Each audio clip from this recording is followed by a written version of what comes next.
All right, we're back, everybody. We're back once again. Episode number 128 of Hyperspace Hype.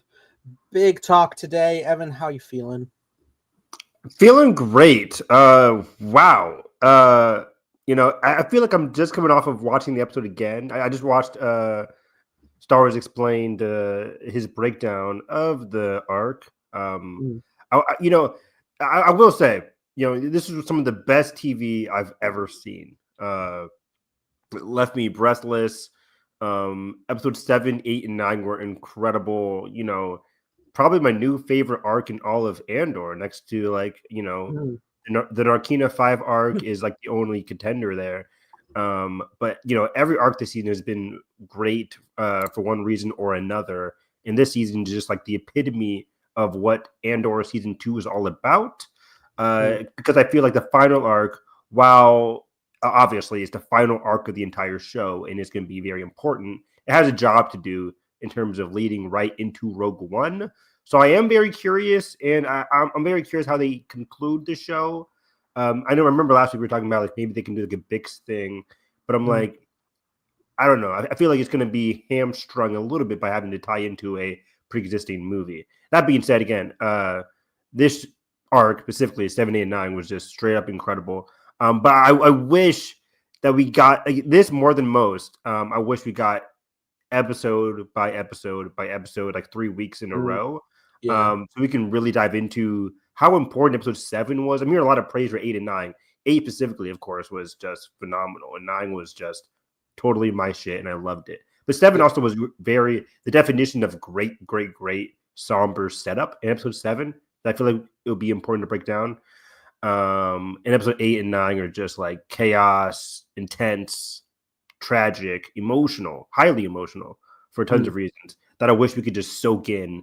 For example, like Andor's last, crying shot in episode 8 with Dina's speech going on there. And I was just like, I wish we could soak it in. But boom, we're hitting episode 9. It's like, okay, I'm still catching my breath from episode 8, but I got to watch episode 9 because I can't just stop. Yeah. But yeah, a lot to talk about. Absolutely. Time that to sit well. Sorry. No, you're good. Yeah, it's a lot to break down, a lot to discuss. My viewing experience was interesting. I managed to hold off seeing anything for a full day, which was wild. Yeah, how did you do that, by the way? I'm very curious how you managed to survive. I didn't open Twitter. Fair enough, for like 90% of the day. And then there would be like 1 second where I did, and I was like, no, wait. Like I avoided the group chats like the plague. And I was just kind of like doing my own thing. Copyright Miles Morales. Just working on stuff. Just going through the day, going through my emotions of what was involved. And yeah, I was setting up the stream, locked in, and I was like, all right, here we go. Even though I was hopping on, I was like, hey, this is gonna be fun. I haven't seen anything. And then Jalen hops on my replies and he's like, man, this is an emotional one. So I started to get scared. I was like, who am I losing now? On the third episode. I was going and I was like, look, I'll be sad if it's anybody, but especially if it's Bix, I will hard sob live on air. Luckily that did not happen. And we just have one more. We just have to get through Tuesday for Bix to be alive forever. I think with this episode, full spoilers for episodes 7, 8, and 9, obviously. I was break everything down. But I think Bix is locked in safe. And now I would love to talk about her character this season as well. Because I've heard some complaints about people saying that she was not used that prominently this season. But I think she had a great role this season, even though she didn't have like a lot to do in terms of like active movement. I think her role was still pretty pivotal. Her character exploration has been her character exploration has been top notch, and I think she's even better here than the first season. I agree. Like in both seasons, she's hamstrung a little bit. She gets tortured for like the second half of Andor season 1 until the finale. And in this season, she was taking drugs. She was stuck on Coruscant physically. But her relationship with Cassian has been so prominent and important to the show called Andor. Very good. Very, very good. But let's dive right into episode 7 here called Great question, Evan. I don't even know what it's fucking called. It's called episode 7. And Awakens? Yeah, exactly. Oh yeah, I made a note here. I mean, one of our bigger discussions last week was how we were discussing the complex relationship between Cassian, Bix, and the rebellion as a whole, his allegiance to the rebellion as a whole. And I love how this arc beautifully continues that discussion in terms of Andor struggling with his relationship with Bix and the rebellion. I think we came to the conclusion last week how Andor, in his eyes, they are melded. They're melded. His love for Bix is coinciding with his love for the rebellion. And I love how this arc continues that and tragically separates that. You know, he's found his peace. We see him with Yavin. We see him with Bix. They're living a peaceful life. He's moved slightly away from Luthen. We'll get into the confusion there in a bit. But his purpose now is the hurdle. Where in the last arc, it was more so just like the danger of the rebellion. The idea of trust with Luthen was kind of like the hurdle he had with Bix. Like, you know, it's more so like a physical danger. I'm trying to keep her safe. He has her now, presumably. They're on Yavin. How safer can you get? Still is a hurdle in that relationship. And that comes in the form of his allegiance, his purpose, his deeper purpose for the rebellion and everything that he's been through. And I love how the arc, you know, touches on Cassian's bigger purpose through a variety of different characters. The Force Healer in episode 7 and Luthen in episode 9 really on Cassian's baggage, how he's been through a lot and how he has a deeper purpose moving forward. It was a delicate balancing act because we know of his deeper purpose, but this show is elevating his role in Rogue One to such an astounding degree that I didn't see coming. And I loved it so much. I love where this episode starts off here. Yeah, man, it's beautiful. I love their living situation. It's very beautiful. Like, I feel like it's the most representative of, like, here we are in a peaceful living situation. It's not the oppressive hiding of Coruscant. It's not the living day to day of Rick's Road and Ferrix, which, you know, that was home to them. They were accustomed to. But this just seemed like paradise level, like happy situation of like living together. And especially by this point, I think they've been now consistently dating for 2 years per the arc. So I love that. But then, yeah, the fact of like the rebellion and things creeping up together, Cassian's need to protect Bix and Bix's need to, you know, take a stand, which is why she went in on this to begin with. Right? Yeah, that was her whole thing in episode 4 or 5 when she was like having the discussion about like, why'd you kill the person that's on my face? And he's like, to protect us. He was like, but at the same time, I need to do. Bix was like, I need to do something. I want to be a part of this too. I need to, you know, take a stand. We need to rise up, and that's why she really wanted to be on that next mission in the last arc. You know, and she did get her first stand by taking, you know, by killing Gorst, and this continues that as well. So yeah, I will say there was a bit confusion here. I was kind of not upset. But I think Alex from Star Wars Explained had the similar issue where I love this episode, but we jump straight to Yavin, and Yavin's already like filling up.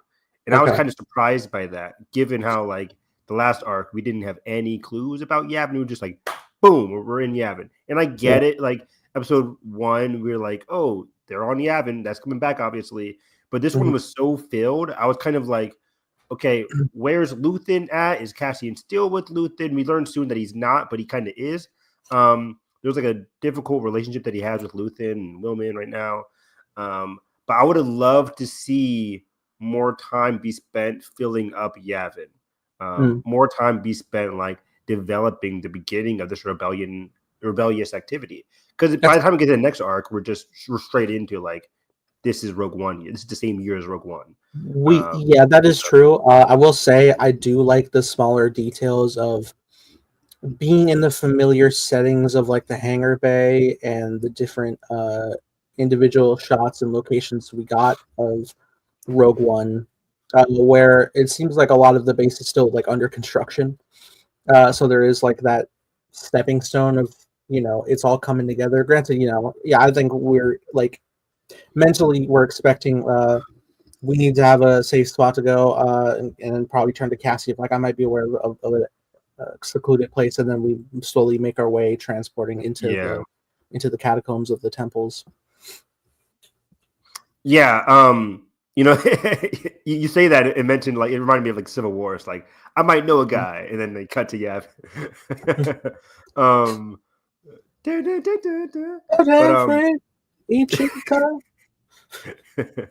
But yeah, because like I thought in WC here, I'm like, as I'm watching, I'm like, is Luthen a part of this? Where's Luthen at? But we quickly realize like Luthen's just not there at all. He doesn't trust the rebels, but that word trust is going to be paramount because like we need it. We need that trust to succeed against the Empire. So I like that Luthen is not here yet. His distrust for the rebels and the need to Luthen's need to like act alone is actively going against Cassian's need to like work together. And then that's also something I would have loved to see progress as well, because in the last arc he is still like very much going from Mission Impossible to Mission Impossible, working for Luthen, and then now here's like I'm done with Luthen, and which I think makes sense given like the last conversation that we saw where he's arguing with Luthen at the shop. True. But yeah, it's just small nitpicks. But yeah, maybe that's in a book or a comic someplace. But yeah, we get Wilmon here as Cassian is going over his bruise. We see quickly that another small complaint. Wilman was, I thought would be working with Saul. I was shocked that he was still working with Luthen, and like there's no Saul connection, because I love the Saul initiation scene. I thought that was Saul pushing him away from Luthen a little bit, because Saul and Luthen don't really work together. So I thought that would be more of Saul working with Wilman, but in this one we see Wilman's moved like kind of in the Cassian-esque position with Luthen, even though Cassian is still Luthen's guy, obviously. So, but yeah, seeing Wilman here like deep into the trenches still makes sense though, because he had been initiated so hard into this rebellious activity, and I liked it a lot. Yeah, it is a big stepping stone. That he's on Yavin, and the fact that he has ties to Ghorman now, which we didn't previously see. I don't think. No, we didn't. But that brings us to Ghorman as we're getting introduced straight into Ghorman as still Cassian is still like fighting against his or fighting against Wilmon here in terms of like the whole Dedra angle. I will say real quick when Wilmot and Cassian are packing up the U-wing to take off, and the commander approaches, it does start to set the stage that falling into that more militaristic organization of the rebellion, because that commander is very stern and direct and giving orders. Draven. As Draven, yeah, okay. So yeah, when Draven approaches and he's talking, the time of like being able to come and go this freely is not always going to be on the table. And Cassian's like, the day that's not available to me, I'm out. And it's like, that day is soon. And exactly, yeah, it's a great reflection of like how Cassian's operating and how like deeply goes into like personal quest for his friends, and then like reflected to Rogue One when Draven gives direct orders to Cassian, working directly like you have to kill Kanan, so there's no other shot. And he's like, yeah, okay, I'm going to do that. Yeah, it's very deep, and I love that scene a lot in Rogue One and in here, because this scene follows the Force healer scene. And what I liked about this was that we can jump to the Force healer scene in a second here, and then we can go back to Ghorman in a second. But I like what Nathan was saying about Cassian taking orders, and this goes specifically with this arc. And I like how this was in episode 7, everybody, because Cassian is all about making his own decisions, even if he reacts out of fear, anger, love a lot of the time. In this scene, he feels like he's making his own decision following the Force healer scene. He's making his own decision to go back to Ghorman to help out Luthen. But I feel like it's also, inwardly towards Cassian, is he just reacting towards fear. The previous night, he was talking with the Force healer, and he got uncomfortable and angry at his diagnosis, for lack of better words, from the Force healer. And then he reacts to what he's comfortable with, which is not taking orders, but just like essentially, taking orders from Luthen and going to fight Dedra, even though the Dedra assassination is still very important for the rebellion as a whole. So he's helping the rebellion, but he's also feeling a personal mission and wanting to leave, wanting that escapism away from what the Force healer was saying. He just wanted that separation in my mind, which we see a lot from Cassian. He's like, I don't want to hear this. I'm out. Kind of like episode 7, season 1, when he's talking to Marva. He's like, he didn't want to hear this need for like stay on Ferrix and fight. I gotta go. I just did this whole Aldani arc. I gotta go and why fight the Empire? I gotta go. So he reacts out of like need and necessity a lot of the time. Here, I think, was out of fear. But going into that whole Force healer scene, I love this a lot. Episode 7 starts off with him having this blaster burn, and Bix, requests that he goes to the Force healer. So they walk over there. He's still very much uncomfortable. He kind of gets surprised. He's like, "Oh, wait, hold up! I don't want to do all this." But they don't walk all the way. They don't walk that full distance. But the Force healer goes over to him by sensing his presence, per se, and walks over to him. Like that. Yeah, and I love this scene. I think it's spectacular. And again, it finds that tight rope, that close rope where you're writing a character and you're saying how important he is. The audience already knows how important he is, but Cassian doesn't. And it's very imperative that he gets like this, again, diagnosis here, that he is a messenger. And I loved this. Like the concept of Cassian being a messenger, as well as it elevates a lot of the relationships that he has had up until now. I wish I had time to rewatch this scene to get the dialogue in particular. But I think she talks about how a lot of the people that she's met, have pain and suffering. I think she says the pain and suffering stems from the future, or from the past, not the future. But Cassian's is for the future. I think that's what she says, or it might be vice versa. But either way, she is saying how like a lot of the pain, but a lot of the relationships that Cassian has made, in my opinion at least, are meaningful. They're powerful to him. They mean a lot to him. He's consumed these relationships. He's consumed these, these words and meaning from a lot of people, as we see throughout this entire series so far. Whether it's Nemec having a profound influence on Cassian, whether it's Andy Serkis's character in Arcana 5, whether it's Marva herself, Brazo, Bix, Luthen, all these characters have had profound influences on who Cassian is as a revolutionary and now as a rebel. And I think it's very imperative that he now is a messenger for all those relationships, those deaths that he has experienced and been through.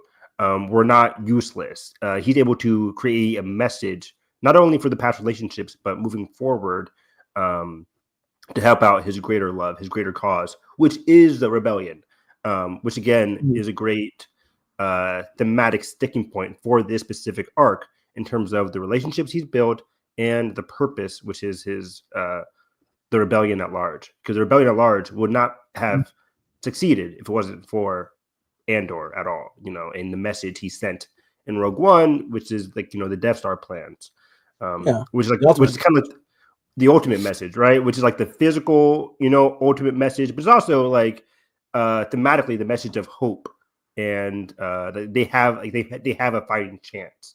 Wow, where this entire series is all about like getting up to like even getting that fighting chance. Andor is still believing that they might not have a fighting chance, which we'll get into in this arc, where he's like thinking of quitting because of all the carnage he has experienced. So it's very powerful stuff here. I love this scene, and especially coming from, I think this was Dan Gilroy writing this. Just like, just the series as a whole, though, not dealing with mysticism that much, to have it in here and actually work profoundly was very, very smart. Yeah, I love it. I love the aspect of, because we know the Force is so true. Yeah. Very real. But these characters don't. And I like the idea of. I kind of had like a similar idea myself, like way back when, like of wanting to see something like this, which is like somebody who's like war torn in a sense, like they're hardened by the fight and they didn't have faith to fall back on. So any like a semblance of hearing something like that as if it's gonna help anything at all, when like the real focus should be on like our actual strategies, and just being jaded by life. And then when Cassian does get those experiences where like he thinks it's a setup, but like nobody told him that he was coming or about his wound, and she knew, and the fact that she was able to heal a little bit to the point where he stopped feeling the pain. He inexplicably can't explain it, but it did happen, and he can't reconcile with how that is. It's too much to take in, because it could be significant to change your worldview, but I don't think he has the mental capacity to do that right now because of how committed he is to the missions he has at hand. Yeah, he's so committed, and he's understandably angry because this goes against a lot of what he perceives, and this happens in fiction a lot of the time when characters get like this otherworldly perspective on their role. You know, even audience members. I flash back to a lot of anime where it's like, you know, a character would bring a prophecy to another character, and does that take away, as an audience member, when you're reading or watching something in fiction, you're like, does that take away the character's agency if there is a prophecy? And I've always said no. The character is who the character is, regardless of prophecy. You know, speaking of prophecy, like, you know, the chosen one prophecy, Anakin will always be Anakin, regardless of there ever having been a written chosen one prophecy. Anakin was always going to be Anakin. His circumstances were always going to be his circumstances. And getting it to here, where it's like this whole messenger angle, all your you know, relationships and your past and your pain, you know, it has an effect on them. I think Cassian deep down realizes it, but at the same time he's angry about it because he's like, how dare you try and this stranger? Sorry, excuse me. How dare this stranger have some kind of perspective on my life when I don't even know you? You don't know what I've been through. You don't know what I've witnessed. So he understandably has that anger, but I also fully believe that I love Bix's perspective here too, where she's trusting of the Force healer, but you can also tell she's a bit confused as well, because again, both her and Cassian have never had this like you know, connection to the Force. But at the same time, even if she was kind of slightly just as confused, she also firmly believes though in Cassian. That is what she can fully believe in. So even though she doesn't have this whole angry expression, because she deep down also, you know, understands Cassian maybe more than he understands himself a lot of the time here. And again, I just love how this moment in episode 7 really comes to roost tragically in the final moments of episode 9. So yeah, it's just like consistently throughout this arc, throughout this whole series, specifically season 2, Bix has had a profound love for Cassian that's never wavered, a profound trust in Andor that's never wavered, and she'll trust and follow and believe in him till the very end. It's just, the ending with them is so heartbreaking and so tragic and beautiful. But yeah, let's jump over to, I think that's the last of Cassian, because episode 7 leaves with Cassian, you know, leaving. But let's jump over to what we see here in Ghorman before going into episode 8 here. And man, did I love this. Ghorman looks a bit different here, Nathan, as the Imperial presence is massive. And the propaganda machine is kicking in.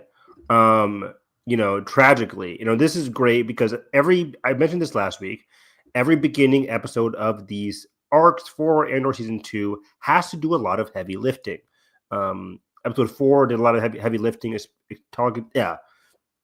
telling us where Cyril was in his position. It was kind of confusing, but I liked the discovery of like what Cyril knew and what he didn't know. In episode 7, though, I like seeing the aspect of media catching us up on what happened. That happens in a lot of fiction and movies and shit. It's like, oh, show the audience a newspaper and they'll boom, they realize what's happening. I always go to like Harry Potter with the spinning newspaper telling us what's going on with the order of the Phoenix or whatever.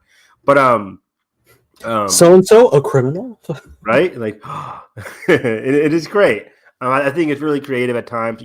It's a trope, but Harry Potter uses it creatively because of the visual method of newspapers in those movies. Yeah. But anyways, I like to hear because it's already been so apparent to, again, the audience and to the characters, as we see in the episode 2 or episode 1 scene of season 2, where their propaganda machine is literally telling Krennic about like what they do. We see it in full effect here in episode 7. We saw it last week, but we see it again here to catch us up on what's been happening to Ghorman. And in the last arc, we were talking about how the propaganda machine is trying to make Ghorman look bad. And here, we see it working. Tons of imperial media, like, for example, like Fox News, is telling us how Ghormans have been bombing certain facilities. There has been increased aggression from the Ghormans. There's violence in full effect on Ghorman. How can the Imperials respond to this? How will they put a stop to this aggression from the Ghormans? The danger they are posing to Ghorman society, which is all bullshit with a capital bullshit. It's remarkable how, like, as Cyril was walking through town, we're just hearing this. It's just like, oh, it's so disheartening to see. But yeah, we know that the ISB want to put martial law in quickly. Dedra is having these conversations with Partagas, saying like, the Empire the Emperor has waited long enough. Maybe I'm mixing in some episode 8 dialogue. But either way, the Emperor has waited long enough. Martial law has to be reinstated. We need the cow kite. Cow kite badly. They apparently, it was like, yeah, we checked. There's no other alternative resource. It has to be this. Yes. I think he even like nonchalantly says like, it's bad luck, Ghorman. Bad luck, Ghorman, which is tragic. Like a flip of a coin. Like, oh, better luck next time. Race. Right, tragic. As they are about to be decimated, which is just so horrifying. There's just a nice amount of dread in this entire episode. Again, I mentioned up top, but episode 7 is such a dreadful, great setup episode. Episode 8 would not work without the brilliant episode 7. I mentioned this like with the Acolyte, with Day and Night. I think Day is a great underrated episode, and it sets up the night episode of Acolyte so well. Yeah. But different discussion. Yeah, Nathan. I commend like the previous like fantastic arcs that we watched, like whether it was the heist arc or the prison arc from season 1. They're very fulfilling story wise.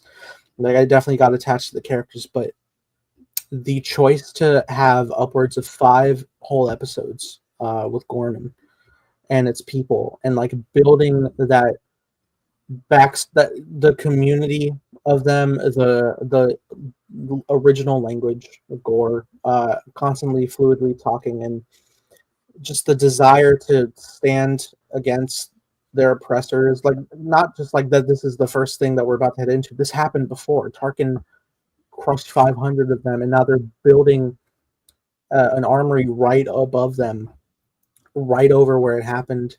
All these different elements coming together, and the fact that like we know, like even before we get to Ghorman, that they're planning on the massacre we're about to witness 2 years in the making.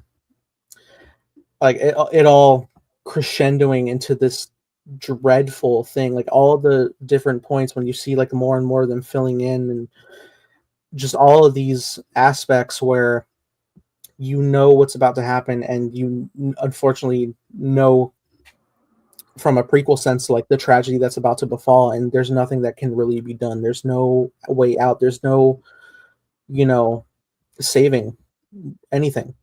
It's just going to happen, and we're about to witness it, and it affects the characters in many different ways, and the depiction is catastrophically horrific. Extremely so. And that's what's so tragic about it. Like you mentioned, it's unavoidable. And the deeper tragedy is that, like, in a broader sense, like you said, this isn't new for Ghorman. They have been persecuted. They have been attacked beforehand with the Tarkin massacre that killed 500 people. 500 people. That's a lot. So this has happened to them before, and it makes it all the more, again, tragic and disgusting that the Ghormans are still, after that attack, whatever it was, a decade ago, years ago, it doesn't matter how long ago, they were attacked by the Imperials, and even now, in their present day, they're still being looked at as the aggressors, which is mystifying. Like, how is that even possible that they're the aggressors when they are the ones who have been victims for years now? It's so meta, in our modern political climate as well. So it's so tragic how they're deemed the aggressors, and this unavoidable tragedy is coming to roost. And it gets into what I love here. I'll just skip over it to the Ghorman front argument here. But they're in Iraq between, Rylands is arguing, like, we can't just be fighting them with aggression. But Enza and the others, Sam, is like, what do we do then? Do we just sit there and do nothing? I know we had this discussion last week, but now where the massacre is at their doorstep, it's like, what do they do? They're in a unwinnable situation, and that's what's so damn sad. They have no real out. But I like what the not the main guy, but like the guy that stops them all from arguing. He's just like, we got to stick to what we are, who we are, which are the Gore. We are the Gore. We are Ghorman, and we have to protect what's worth saving. And he comes in clutch in episode 8 as well, which we'll get into. I wish I remembered his name. But it's the guy that was fighting Sam last week. He's been throughout all the episodes, since we got to Ghorman. Yeah, but I don't want to miss out on Dedra and Ciro here, because Dedra is feeling very anxious. She's losing control to a new character that we're introduced to here, Captain Kaido, who is, I love Star Wars, guys. And I just love how do we know that this guy is evil? I'll put him in a full black, give him a cape, put a scar across his face. Yeah, this guy means business. He's evil. Bonus points if he's British. Right? Yeah. Oh, bonus points if he's British. Oh, we got a winner here, boys and girls. Like, it's crazy here. Bingo. Because he's like the epitome of everything bad about the Imperials on a like physical design sense. And it's so funny if it wasn't so, again, still awful. This guy is the worst of the worst. They all are. Yeah, they all are. Nathan, they're all complicit. Like, he's bad, but man, they're all complicit. Everybody who's involved in this is complicit. Yeah, and it is fascinating because, like, as involved I am with the journey of Dedra's character, I am also like fully aware watching, like, this is effectively her plan that she directly told Krennic, and it is about to be enacted. She's complicit in it and setting it up. That even like when after it went down, she's kind of like having that breakdown, whether that is from the effects of what she's unleashed or what happened with Cyril, probably a combination. I am watching and I'm like, I understand the emotional vulnerability for Dedra, but I am also watching and I'm like, I do have trouble giving you sympathy because of what you've enacted. Yeah, there's zero sympathy. Dedra is an awful person, but awful characters make for sometimes great characterization. It was to the point where I am watching, like, when everything's going down and Cassian's continuously trying to get a clear shot on Dedra. I am watching. I'm like, I am rooting for Cassian. I do want him to take her out. Yeah, take the shot, please. But yeah, that's why villains are so complex, because at times, specifically with characters like Dedra, sometimes you get characters like Kylo, and you can find the sympathy with Kylo and Ben Solo automatically. But then my favorite character as well is Emperor Palpatine. I love Palpatine. He's a great freaking character, but he is the worst of the worst. And Dedra is also along that same vein. Like you mentioned, episode 1, season 2, she's the one starting this whole, trying to use outside aggressors, trying to pull in rebel activity as a mean for the Empire to get involved. And she was cool, calm, collected, think of the power that we could have here. And this is what the conversation that she had with Cyril, who Cyril walks in and he's starting to be very unhappy. We talked about this last week, as I predicted. It's like Cyril was having these meaningful connections to the Ghormans. And, you know, it is also, again, slight negative in terms of the time jump. But, like, I would have loved to see, you know, jumping over a little bit to what happened with Cyril and Enza, where she just slaps him. In episode 8, we see Rylance argue with Cyril like he already knows he's a spy. It's like, what happened in that gap? Connecting the dots, it just seems like, in my opinion, what I can try and glean between Cyril and the Ghormans and why that kind of fell through is that the Ghormans they invited Cyril in, and there was a lot of discussion with whether they should even bring Cyril in. But they do. He gives them information. They do the heist. It goes wrong. And what I kind of assume in the years between is that with the increased Imperial presence on Ghorman, what I can assume here is that they wanted Cyril to be their spokesperson. Remember, Rylance literally said, like, hey, you know, and Cyril's like, I can't do anything. I'm just a whatever person. They're like, yeah, but you're also Imperial. You could also put a word in for us as well, like help us out. And again, this happens in social strategy all the time, where it's like, hey, put in a word for us, help support your alliance. And Cyril's like, okay, I'll try. And as we know, he's for the Empire. He's not really trying at all. And it just got worse and worse between episodes 6 and 7. It got worse and worse in that 1 year gap. And for them, it's just like Cyril isn't doing anything. In fact, it's getting worse. And again, what I can assume here is that, like, because things got worse and Cyril wasn't being useful at all, there's sus of him, who was already working as an Imperial, just grew more and more. Where now that Cyril's coming to them being like, I can help with Enza, she's like, get out of my face. Like, we've asked you for help for so long, and it's just gotten worse. You haven't done anything for us. Get out of my face. That's kind of what I can assume. Again, I wish we kind of got that progression, but, you know, I understand the time constraints and everything like that. Sure. Again, I just love the Cyril and Dedra talk as a whole, because she is, you know, trying to convince him with the power angle, the elevation of his job. She's trying to use that to, like, as a sweetening point. And I knew Cyril was dead as soon as he says, like, you know, after this is done, we'll be back in Coruscant. Like, don't have prospects of the future. I watch Walking Dead. I watch fiction. It's every modern show. As soon as you have prospects and dreams of the future, and especially if you know something bad is going to happen, it's like, oh, that's just not going to happen. This is a rom-com. It is.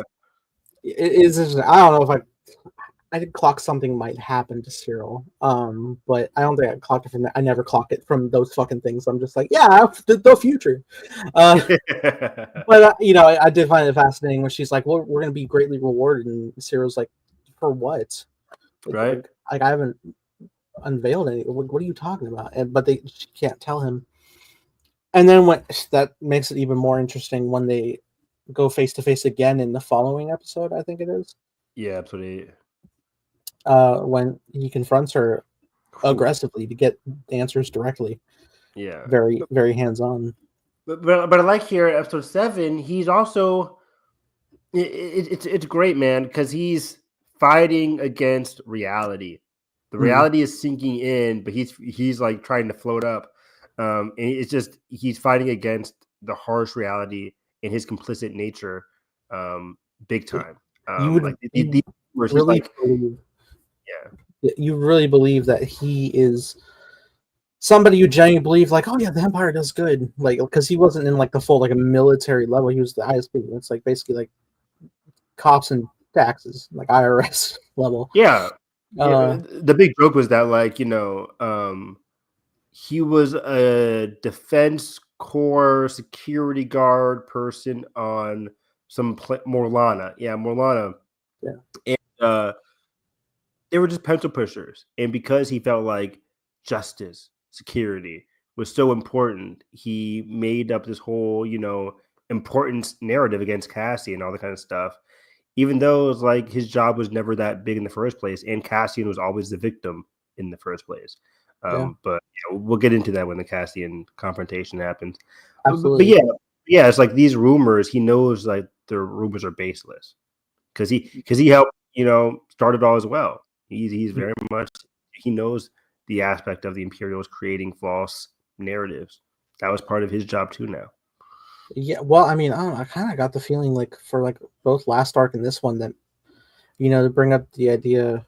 No, yeah, I guess he was in on it. Trying to. Yeah, remember Mr. Mike, best day ever? Right. No, I was remembering like when he was like kind of like downplaying like the rumors to his mom, but like he was purposely saying that because he knew he was being listened to get it in. Exactly. The big thing here is though, like he knew all this rumor stuff. That's why he's able to tell Dedra like, be straight with me. In episode 7, she's still lying to him. In episode 8, he finally chokes the truth out of her.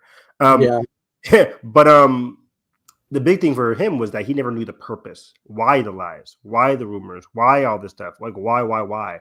That's the big sticking point. And when he finally realizes it, then it's just like full loss. But yeah, let's get into it here, man. Because the episode ends with the Cassian stuff that we talked about. He's making his way to Gore here. But man, episode 8, titled "Who Are You?" was just holy shit.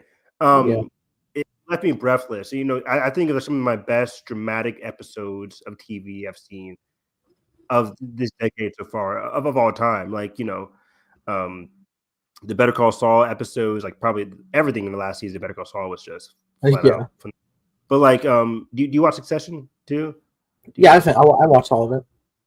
I think of like, the big death episode in the final season, that episode, or the like election episode, where it's just like things are just happening. It's just like you're just watching chaos unfold on an emotional level, and you're just like a witness to it, and it's mind blowing. I knew this episode was going to be big, but like watching everything come to roost in like so many tragic and horrifying ways was just wow. The realization that they're all being lured into a kill box in essence is horrifying. The fact that the Imperial reporters are around to film any of this is convenient. Only in the aftermath and placating all the valiant patriots that gave their lives against this horrifying plot. Those young men, that gave their lives. And that's another thing too, is like the idea like that even the Empire was like, let's get all these fresh recruits who are definitely going to be reactionary to a crowd, and it's like, let's put them in the riot control gear and like send them out to agitate more, to agitate a crowd that started out in, it was all peaceful protest the entire time, but like they went from the intense cheer of galaxies watching, like we are the Gore of the Galaxies watching, and to pivoting to like a peaceful collective singing of a community, which is so important because the singing has been so paramount to their culture, which again you mentioned is like this singing moment, this musical crescendo wouldn't have worked without understanding the true nature, the true peaceful nature of the Gore, their citizens, their streets, their culture, their language, their arguments in the streets. Everything from the last arc really helped elevate this entire scene. But we've seen Andor flawlessly use this a lot in season 1 with the Aldani natives, singing, watching the eye of the storm pass beautifully so as chaos unfolds. Ferrex coming together to support Marva through their own unique chants and musical instruments with the whole band. And then now seeing it here with Gor's, like music has always been paramount to this show in how it showcases culture and humanity and unity a lot of the time, despite the intensity of what's going on around them. It was just so well done here. Well, oh yeah. Also, I love this opening shot here, episode 8. We get an opening shot, a beautiful opening shot of Gore, and I'm watching this, and like Jalen was like, "That's so what a beautiful shot." And I'm like, Yeah. "Man, it's so this city is so good." And I like how smart it is, like to showcase how incredible the city is. It reminded me of Rogue One, where we get a beautiful overhead shot of Jeddah before Yeah. I Jeddah almost gets like thought I was blown, looking at Jeddah for a second. right? Before Um, Jeddah gets like blown up, right? yeah, Jeddah gets blown up in Rogue One. yeah. Um, The and it was surface. just and it was just like, man, like this habit is so sad. Like the Empire is always, crushing these peaceful and these deeply cultural Mm. cities and areas, all I for their own awful gain. yeah, I it doesn't matter the size, it's still horrific, but I truly was not aware like how big the city of Gore was. Mm-hmm. Uh so when they had that establishment shot, I was like, wow, this is so expansive, and like the fact that like all these buildings are populated Yeah. typically, and then now they're all grouped together here in this one space in a unknowing final stand. And it makes sense when you say like hundreds, no, thousands are lying dead later in the episode. It's like, wow, wow, Yeah. wow, wow.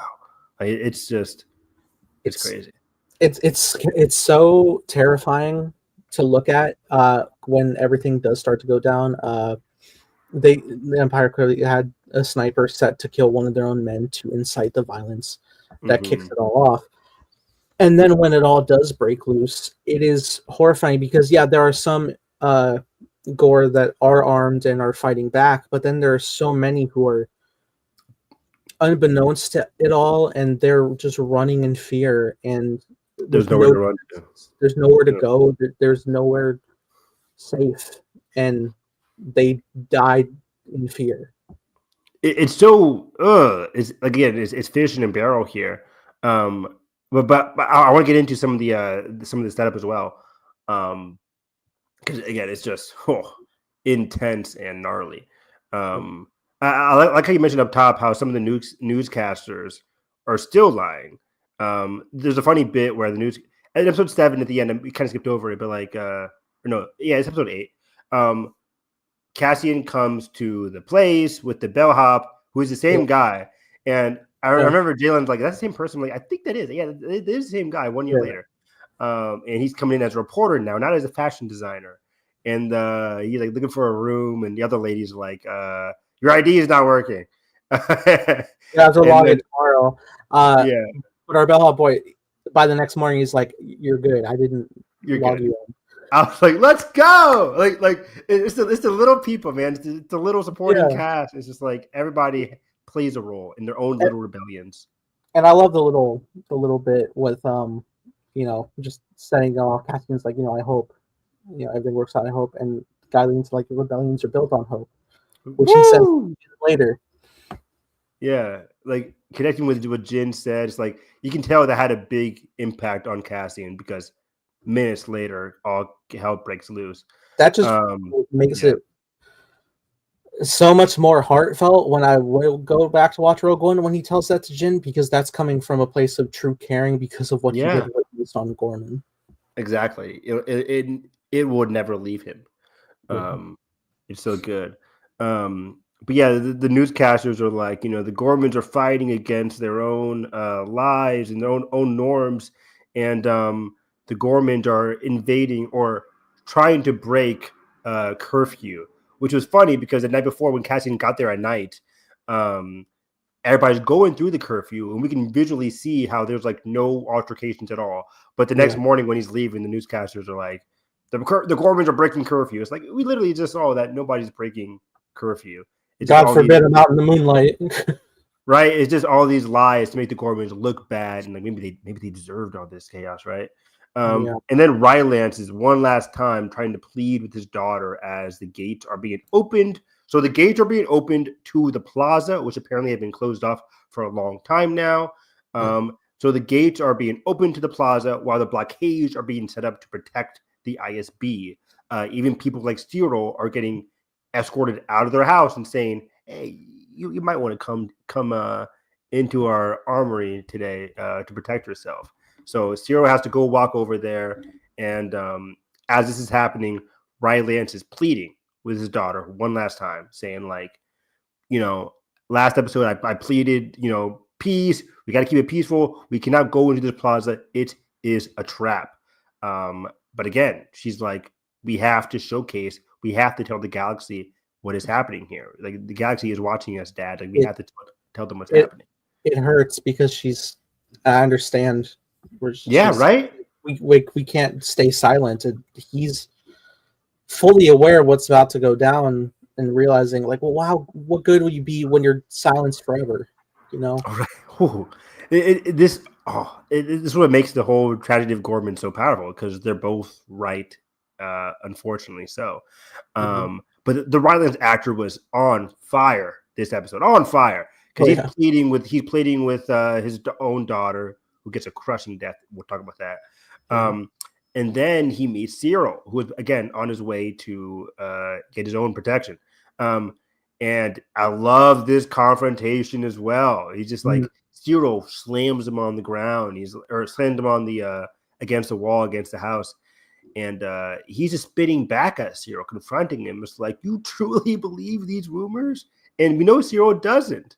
We know Cyril at this point is like starting to really circle in his mind, but he can't, he's not going to tell that to Rylance. He just shoves him against the ground.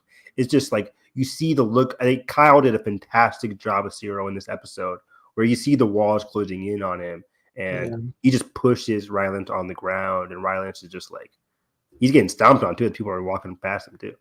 Yeah. And when like Rylance is shouting at Cyril, just going off, like how could you not know there's mining equipment everywhere? What is underground that's so special to you? And he's like, Cyril's trying to like, this just rumors. Like, stop lying. Like, like how could you not know? Just laying it all out. And like Cyril, truly, we know he doesn't fully know like this full spectrum of everything, but it doesn't really matter because he is aiding the perpetrators. Exactly. And you can tell that, thank you for remembering that, the whole mining part, because you can tell that had a big impact on him, because he goes, when he confronts Dedra, he mentions the same exact thing that Rylance was yelling to him about with the mining stuff. Like, what is really, Rylance was telling Cyril everything that Cyril was worried about himself. Like, why? He's not getting these whys. So I want to jump to the Dedra confrontation, because, man, this was incredible, wild, like back in season 1, we're like, man, I really wish I want Cyril and Dedra to have a weird relationship, and they were hyping up the weird relationship at the Andor panel too, Star Wars Celebration. But to get that weird kind of oddly romantic, like, hey, turn off the lights, I had you watched, and Cyril kind of smiles about it. This weird romantic tension to this, where he walks in, he sees like the KX droids, he's seeing all that kind of stuff. Like it's confirming his deepest suspicions about like, they're ready to attack. And then he finally gets to Dedra. He finally gets to face-to-face with Dedra, and he immediately starts choking her. And I'm just like, wow. Like, I didn't know how it would end. I was like, is Dedra out now? What's going to happen? I was like, oh my God, this was so, it was so hard to watch. But also I'm like, what is happening? It's hard to put into words how the scene really was. I think it would be harder to watch if Dedra wasn't who she is. Right, exactly, right. Yeah, but we know it like Dedra was truly lying to him. We knew this would happen. Well, I didn't know he started choking her, but I knew he would be so angry and so upset at himself, obviously, about like the lies that he helped perpetrate here on Gore. And it had a big effect on him. But we see this happen. This is Cyril's kind of like MO basically. Whenever he gets, hit with a truth bomb, a reality check, he lashes out aggressively. He lashes out against, Dedra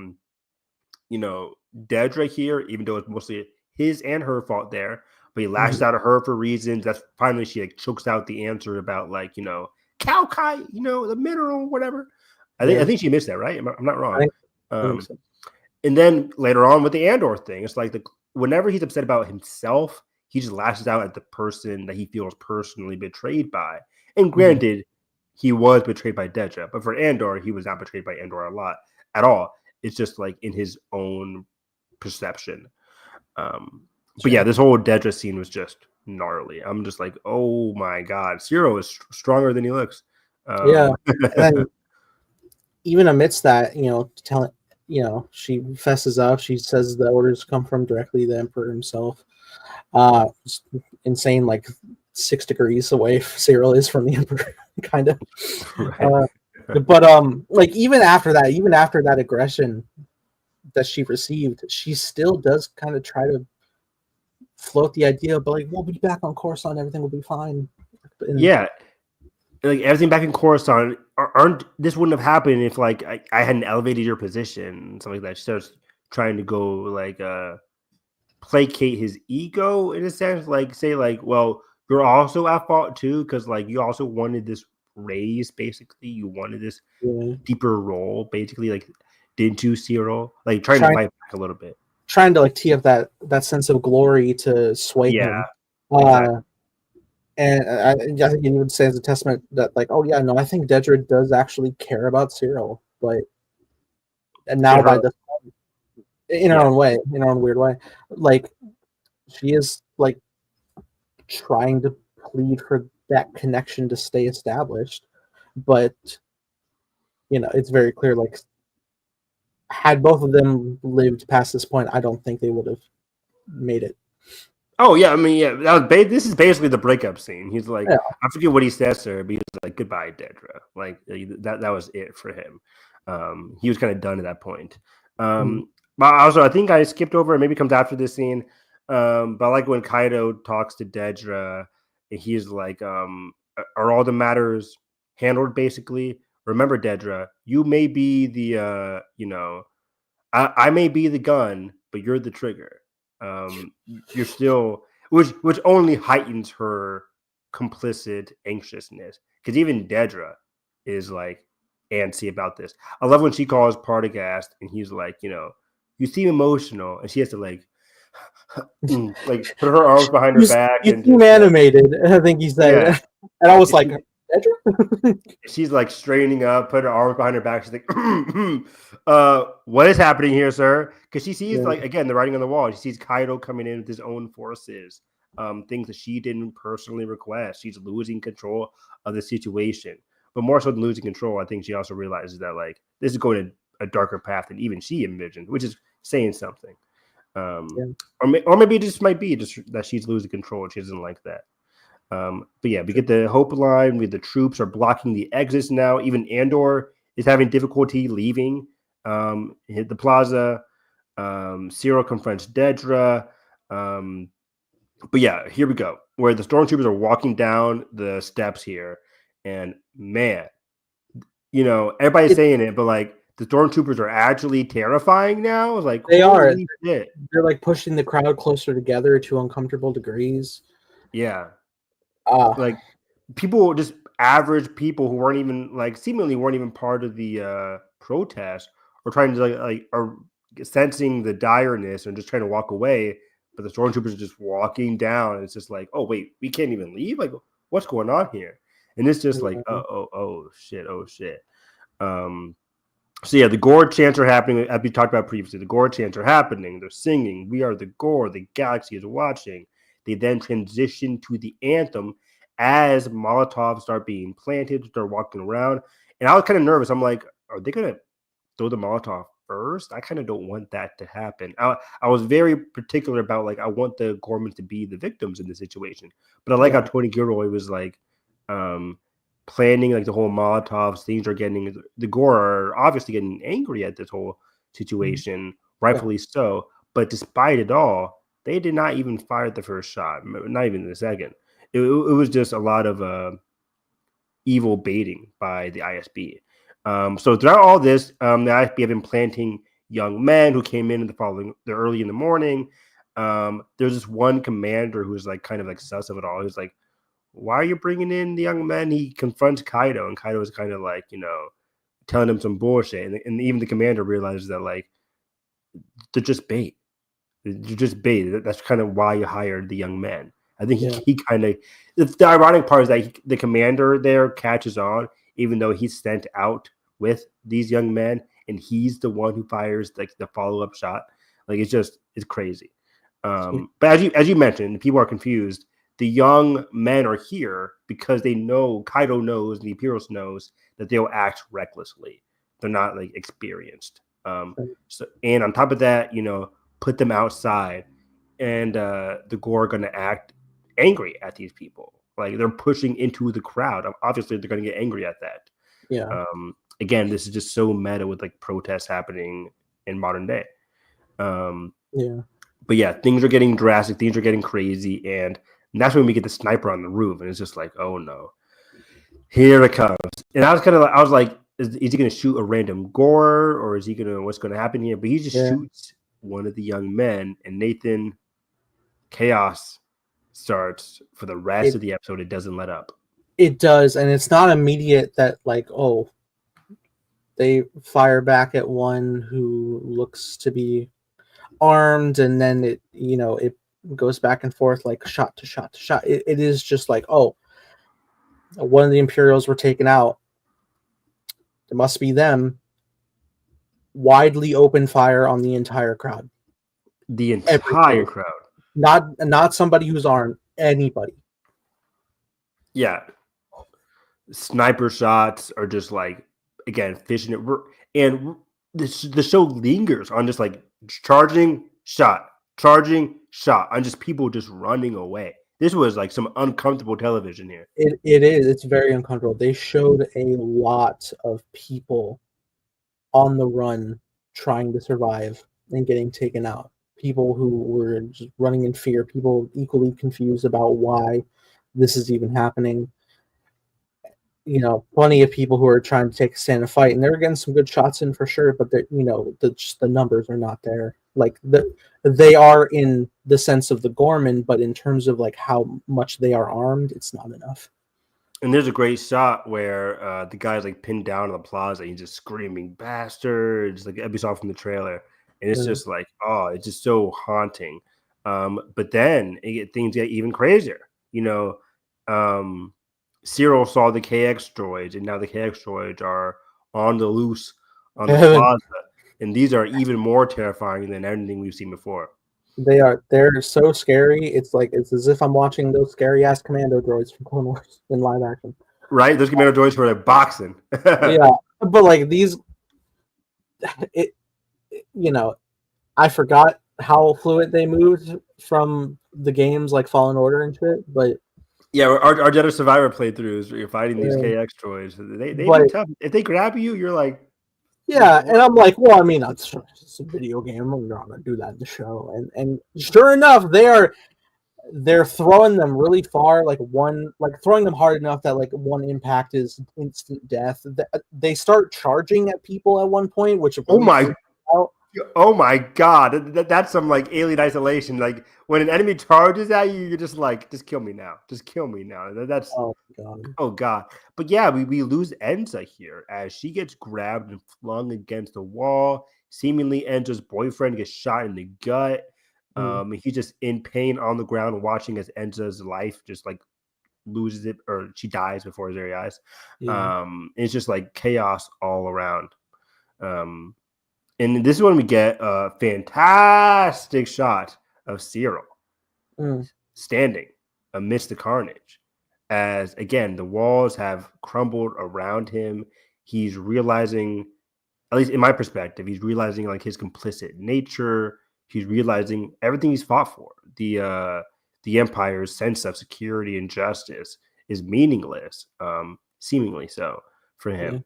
And it was such a powerful. I love when shows get to slow down, look at a certain character, and see this desperate emotional state. What do you think of this? One of the last Cyril moments here. I thought it was a perfect progression of the building of realization that he's had, and all of the realization is too late. Clearly, that's the sad part too. Yeah. Yeah, so when it is all just happening and he's in it, it's just there's not much you can do or say. It's hard to even process, especially when you're physically in the moment. He played it so well. He really did. Kyle, did a fantastic job here, a phenomenal job. But man, that's a good point, Nathan. Like in terms of he's too late. But the interesting part is like, would he have changed if it wasn't too late? Part of me thinks not, right? Like if this massacre hadn't, I don't know, like if he had come to a realization moment, would he have changed his stripes? Because he gets that chance, right? Mhm. Like he gets a chance, but then as soon as he sees Andor, man, his obsession, his pain, his hatred at himself, partially, but at the world around him, his circumstances, his life path. Yeah. I think when he sees Andor, it all comes back. His obsession all comes back to a head where he's like, maybe in my head, it's like this all started with Andor, this one guy who I was out to get, who caused all this trouble for me, that got me fired from barracks, that humiliated me, that ruined my life. I've had to do all this stuff to get back to where I am, to fight for the Empire. This guy Andor, destroyed my path, helped destroy parts of the Empire, etc. He used all that anger in his path against his vengeance against Andor. I think that's what he's like kind of gleaming here. What do you think he sees when he sees Andor here? I think it is he definitely it's obviously seeing red, but I think there is like that deep reflection of like I was good in the ISB, I was set, I was doing my due diligence, and then randomly this man killed two of our soldiers, and that led me to pull the thread on I think it's obvious like you shouldn't live in the oblivious state, in the ignorance, but I think Cyril maybe still wishes he was, because then he wouldn't have gone through all these ups and downs. And even though he like made his way up in the ranks and connected with Deidre, that ultimately crumbled right before him when she was not fully transparent with him, and he was like literally he was on Ghorman for like 2 years doing basically nothing, just being distracted and used as a pawn for this greater thing that I think he probably would have been on board for if he was included from the initial like Deidre's meeting with Krennic, like from the first arc. But because he wasn't, and because he was sent to spend so much time with the Ghorman, I think he did develop more reactionary senses of somberness to the events that are unfolding. And because he's powerless to do anything about it, he has nothing that he can physically do, but he does see Cassian, who sent him on this whole trajectory in the first place, and is the man who got away in essence for quite some time. So this is the one thing that he can lock onto and do something about. So then he charges. He just charges, and this fight was crazy. Andor is a strong character. We know Andor is sly, strong, whatever. I didn't realize Cyril was so. Me neither. Holy shit! It really is like I don't think Cyril is necessarily a scrappy person, but I think he is a man who is at his wit's end. Yeah, and he's just snapped in essence. When he snapped, started pounding on Andor, and Andor's dodging, bopping, and weaving, but he's like throwing Cassie, and it's so frantic and crazy. There's that great shot from the trailer where Andor like scrabbling across from the table, under the table, and Cyril's just breaking glass on him. Yeah, it's insane. This was a glorious, well shot fight. And yeah, it gets to the sad point when Andor is at, Cyril has Andor at in his sights, and Andor just look at him confused and is like, "Who are you?" The title of the episode, and it's just like it's a big realization. I loved this. It really hits you in the perspective, like, oh yeah, like Cassian has no real sense of Cyril at all, but Cyril was like, why would he? Right, but then at the same time, we saw Cyril obsessing over Cassian's wanted hologram and like finding the man responsible, like who ruined his life, basically. Like again, like sent him down all of this, and then on Cassian's side, doesn't even know who this person is. Doesn't even know who he is. Didn't mean anything to Cassian. I think all Cassian did was like have Cyril at gunpoint one time, and even then his head was like away from Cassian. So he's like, "Who the hell are you?" It just again it puts everything in perspective beautifully, and then boom, Cyril's gone.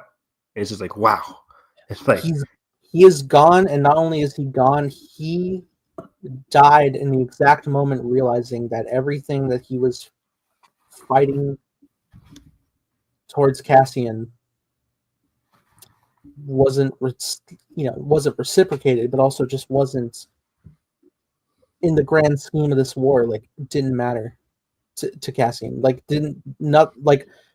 like I said, Cyril felt his life was ruined by Cassian, and Cassian had no knowledge of this man, nor any care of what happened. So Cyril effectively dies having lost everything.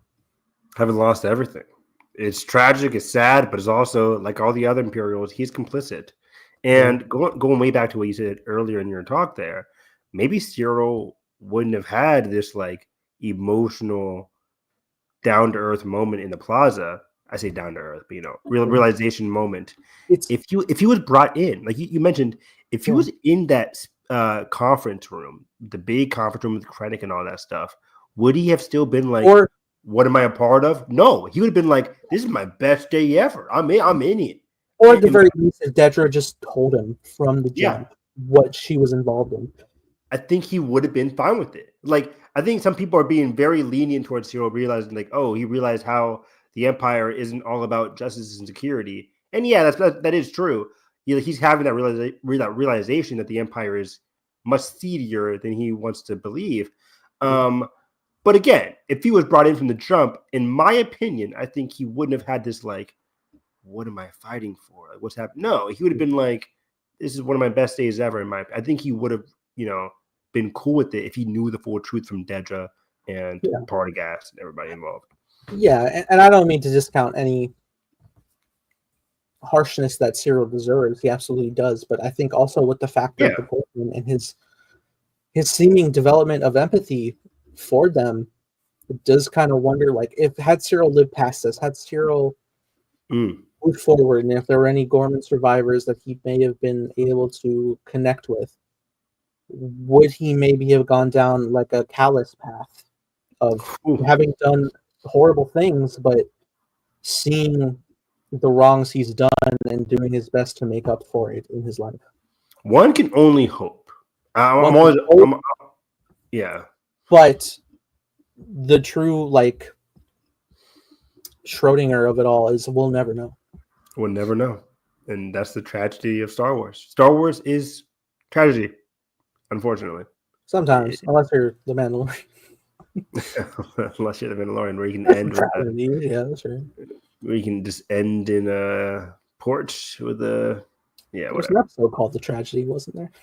Was it? Probably. I think so. But so yeah, that was just fantastic. And the rest of the episode was great too.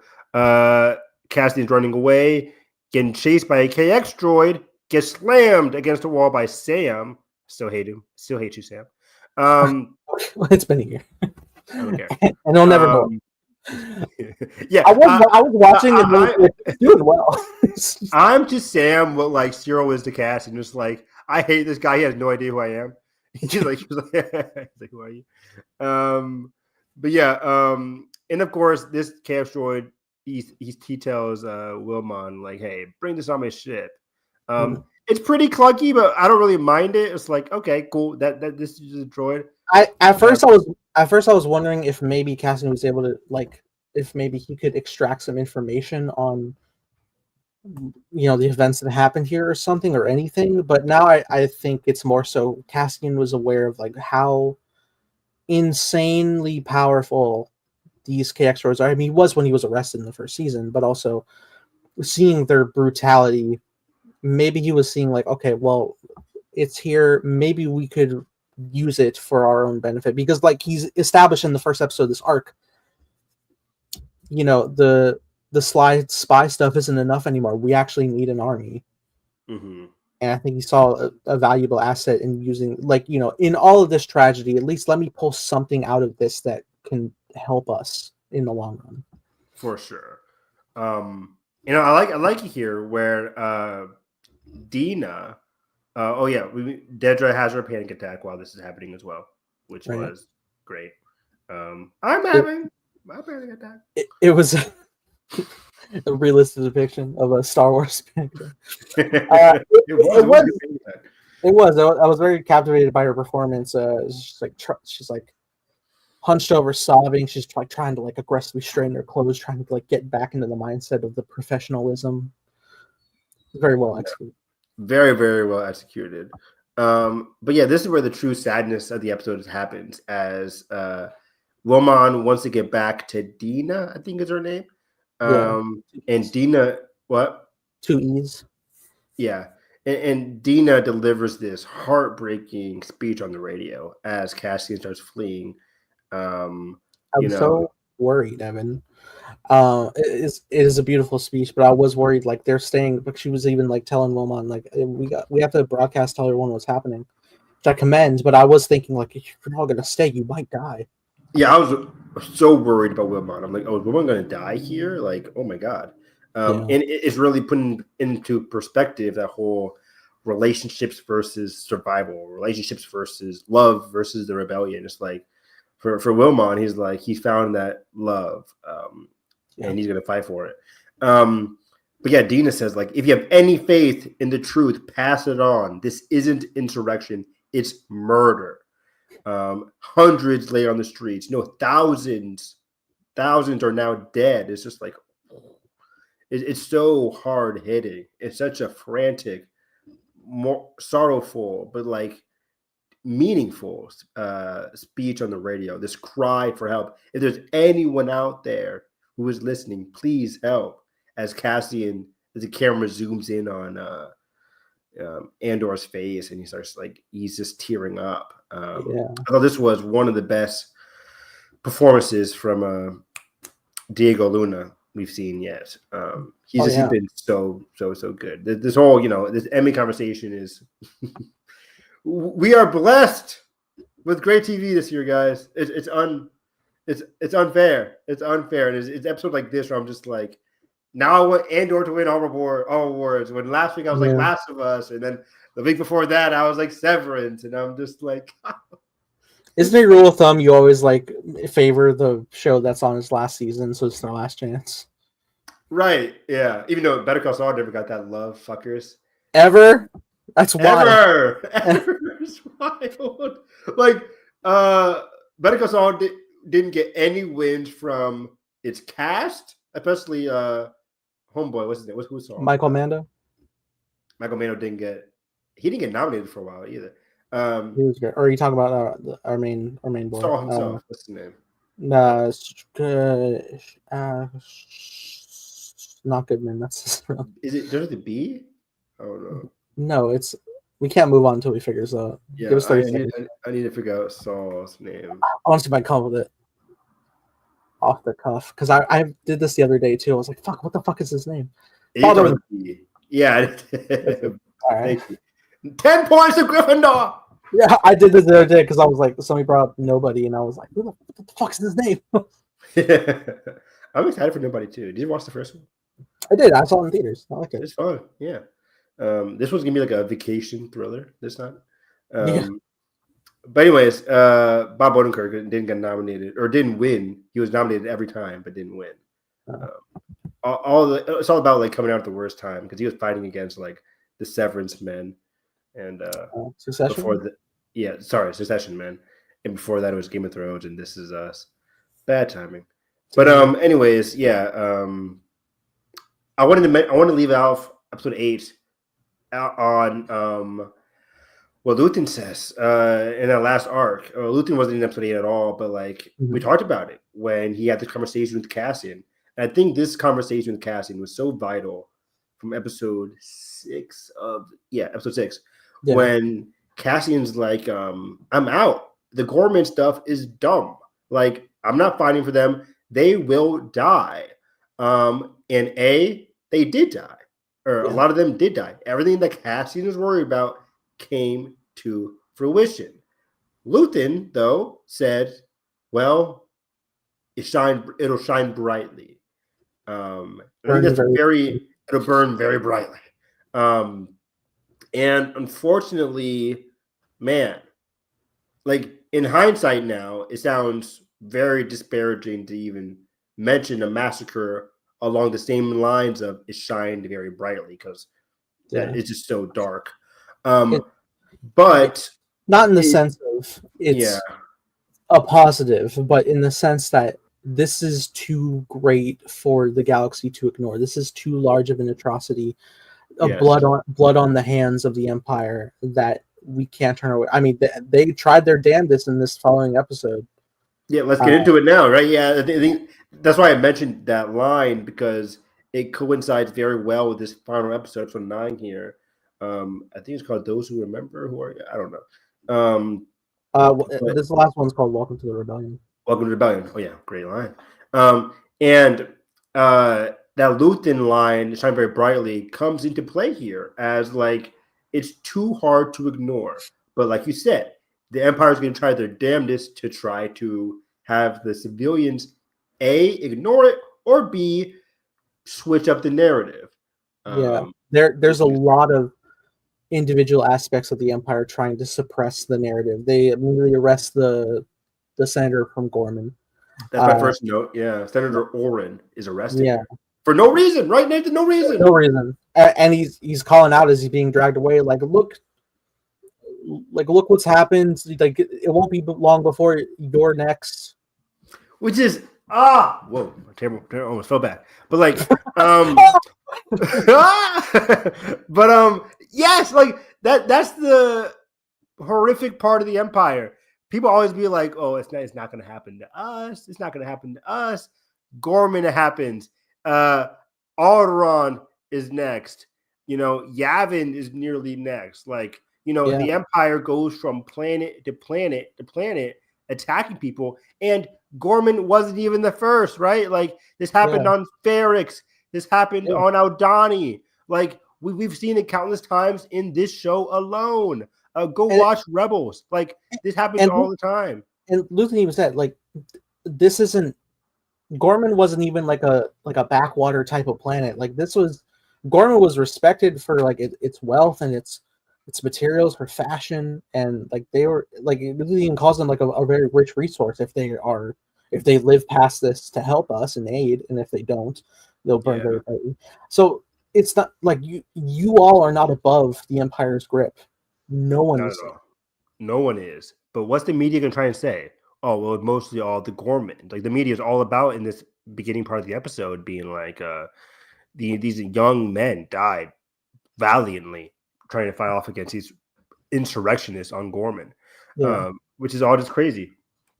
But yeah, Mon takes center stage on this episode, and I loved her conversation with Bale, not Jimmy Smits, Benjamin Bratt.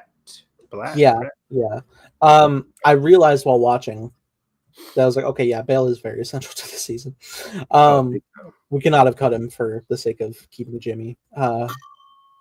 Which I like. Do you think Jimmy will come back after this, or do you think it's he's in this role? What do you mean? Episodes 10, 11, and 12? I mean, just like any future project. Oh, yeah, he would definitely will. Jimmy will. He was just that again. I think he was just filming other stuff, and unfortunately, scheduling happens. So yeah. But if he can't, they have a good guy in Benjamin here who's doing a great job. Panel recently that he was at, Oscar Isaac, I think, was hosting, and he was like welcoming Space Latinos to Star Wars in New York. Adria was there, Benjamin Bratt was there, Oscar was there. I love Oscar. Still fighting the fight. Yeah, I like that he's so enthused about having been in Star Wars. It just makes me hopeful that I'll see him again. He'll be in Starfighter, him and Ryan Gosling duo. But I could see it. I could do. But yeah, Mon wants to speak out. And, you could tell through the conversations that this has been a long time coming. Maybe, it was sped up by this unpredictable Ghorman massacre. But she tried to speak out. Bale's like, that's good for you. I applaud you. I'm not doing it. And Mon is kind of shocked. But he says, the galaxy needs you. I think this is that conversation. They have two conversations, but I think this is the first conversation where he's like, the galaxy kind of needs you. This is what you do. This is what we've been waiting for. This is your time. I'll stay. And she's like, you'll go to prison. Like you'll be a prisoner. You'll be a hostage. But he's like, we have to buy time for Yavin. Yavin is not ready yet. That's why you're important. I'll stay here. And I'm watching this. I'm like, man, is this their final conversation ever? But it's not. I think he is in Rogue One, right? He is, yeah. He's there with her. So he makes it to Rogue One. But I'm just like, I was watching this conversation. I think his last conversation when he's going back to Alderaan. Okay, cool. I don't like Rogue One, guys. So I haven't watched it in ages. I think that's why I watched it. Was like it now. I don't know. Like Jalen was saying, like, should we watch Rogue One again? I'm like, maybe. Like I did a ranking the other day, and it's still like my second least favorite Star Wars movie. But like, part of me feels like if I watch it again, even though I know Tony had a big role in Rogue One, obviously in the reshoots, but like it'll just make it seem even more inferior to everything in Andor because the dialogue in Andor is just so powerful compared to what we get in Rogue One. But I don't know. Maybe I might feel differently. There's some bars he may listen to Saw. Some bars. I don't know. It is. What was I going to say? I just had something. Whatever. But yeah, I'm like maybe Rogue One is gonna maybe it'll elevate how I feel about Rogue One. Maybe. Yeah. I was thinking back to the art piece that was made by the blind citizens, and I was like, I wonder if Cheer's from that planet. I don't know. Anything's possible. Yeah. Real quick, do you expect any cameos in 10, 11 to 12? None of the Rogue One crew. None of the Rogue One crew. Some of them along the way. I don't think you'll see Felicity Jones unless they go hardcore with filling out Cassian's final moments, like when he's like lost for a second when Krennic shoots him. Sorry. Go ahead. There's a trailer shot of what's it called? Saw on Jeddah. We might be seeing that, I think. I mean, maybe it might be on Jeddah or some other planet. But I'm like, maybe we can get like a Saw Jin reference. Like, I left a girl in a sewer one day. It's just like, I'm not the best dad. Come to kill me. How much me left? Yeah. So yeah, I'm just curious. I think again, we got the fucking random ass curveball of Star Celebrations. Mads Mikkelsen. Maybe Galen pops up. Who's to say? I think Galen is a good guess because we've gotten a lot of perspective shots of just like Krennic in the ISB. We could see Krennic on what is it, Kafrene or whatever, visiting. I think not Kafrene, but like whatever planet. Edu. I think Edu was mentioned recently in this. It was mentioned in this arc. I think to Deidre when they couldn't find an alternative source. That like Krennic was working them on Edu for some kind of results, but nothing. Yeah, so we could see Krennic on Edu, but I don't know how it'll reflect the show Andor. So I don't know. Just wild guesses. I could. I think anything's impactful when you realize like we're all leading towards the Death Star. Season 1 literally had a post credits of like we're building the screws that were for the Death Star, and it's not just. I genuinely don't believe that was just put in just like aha, see, fun cameo. I think it was legit like the imposing nature of what is. All these people are put into all these oppressive situations on such a minute detail, being built to the largest evil scale thing ever, and I think that's even more reflective of the importance of fighting the idea of the Death Star. Is like I brought this up while I was watching it. We see so many Death Star types throughout Star Wars that instantly destroy a planet very quickly, very instantly, and we're not really ever on the planet seeing the life lost. Other than like Starkiller for a second, but when we experience something like Ghorman and we see like the slow, painful evaporation of an entire planet's populace, it does solidify the horrific, heart-wrenching nature of what the Death Star can do within seconds and repower so quickly and do it again and again if we don't stop it. It seems unfathomable, but in fact, we have seen it with like Alderaan and all that kind of stuff, and on Rogue One. It's Yeah, it's just like, and it's crazy because you go to like the very first Star Wars, you go to 77. I'm sure a lot of people were like, "Oh wow, whoa, oh planet got blown up. Look at those effects." Like obviously it's terrifying, but also like they're probably like, "Wow, that looks so good." Uh, and you just grow with having seen the movie, and you grow throughout your life with it, and you're so used to it. Like we are too. Like we grew up watching Star Wars for so long. It's like, yeah, it's a Death Star. Oh man, that's insane. Yeah, we got to stop it. But then when you see like something like Ghorman and like you put it all together, you're like, oh my god, we need. And I think it also has a hand in enriching Rogue One in that sense. When I'm watching, it's like we got to get the Death Star plans to stop it because we're like, oh my god, yes we do, and it makes the Battle of Scarif so heart wrenching when like literally every one of our characters are dying off step by step to get it to that finish line that almost doesn't make it past Vader himself, but then it does, and then tease it up for our farm boy to take it out. Of course. Like, yeah, Luke's one shot wouldn't have been possible without the little people that we see here. Not little, but, the smaller roles that we see in Andor, through Andor, Mothma, everybody. Like, Luke's thing wouldn't have worked without this person called Andor. You could even go deeper, but like Red Squadron fighting along with like what's left after the Battle of Scarif, like on the Death Star attack. This one like squadron, and majority are dead by the time I think it's literally just Luke, Wedge, and Han going home. It's crazy. And and it also puts into perspective. I saw some people on Twitter today saying like they would love an Andor-esque show for the New Republic, which I think would be great because along those same lines, Nathan, like you see all those, even on a grander scale than the Death Star attack on Alderaan, you see the attack on the New Republic where not one, but like 5 planets get blown up via Starkiller base. And it's like, even watching The Force Awakens now, like I still feel like nothing happening there. But if we get a show like Andor in that time period, that can really elevate that sequence in The Force Awakens. I really would love that. And Mon is around in that time as well, so get her back. Bring back Genevieve O'Reilly. Absolutely. I mean, I've seen her sit in that council setting. And I'm like, you could have a lot of interesting debates here. But also, I really think that would like really heighten, like, as much as we got, we're sick of the 19-year gap. Andor has done wonders in making the Empire so terrifying.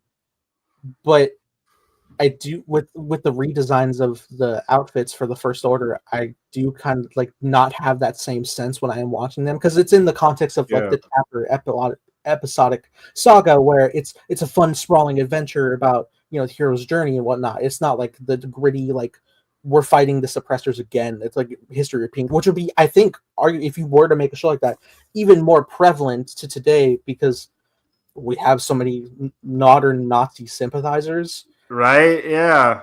And everything is, for the Empire that we've been seeing, is very World War II reflective of that. So if we, adapt the idea of the resurgence that was successful in this galaxy, you could really put a lot of interesting spins on those tales. This fear, and it kind of was cool too in Mando Season 3, if I give Mando Season 3 any kind of credit. The whole scientist storyline with Katie O'Brien as well. That one episode. That kind of alluding to like the mystery, the seediness of the First Order within the underbelly of Coruscant itself.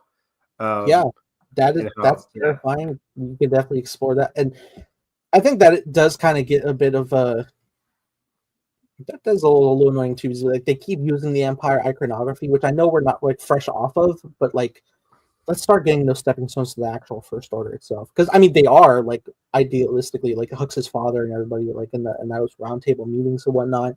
Thrawn's return, heir to the Empire, all that. But do we have to be post Thrawn to get First Order development? Right, but yeah, similar to Andor, which was the 5 years before Rogue One. They make this like 6 years before Force Awakens. Make it closer to Force Awakens, so we can see that like closer First Order iconography. We don't need to see the whole Thrawn bullshit. Yeah. 3 days for the Battle of Jakku or something. I don't know.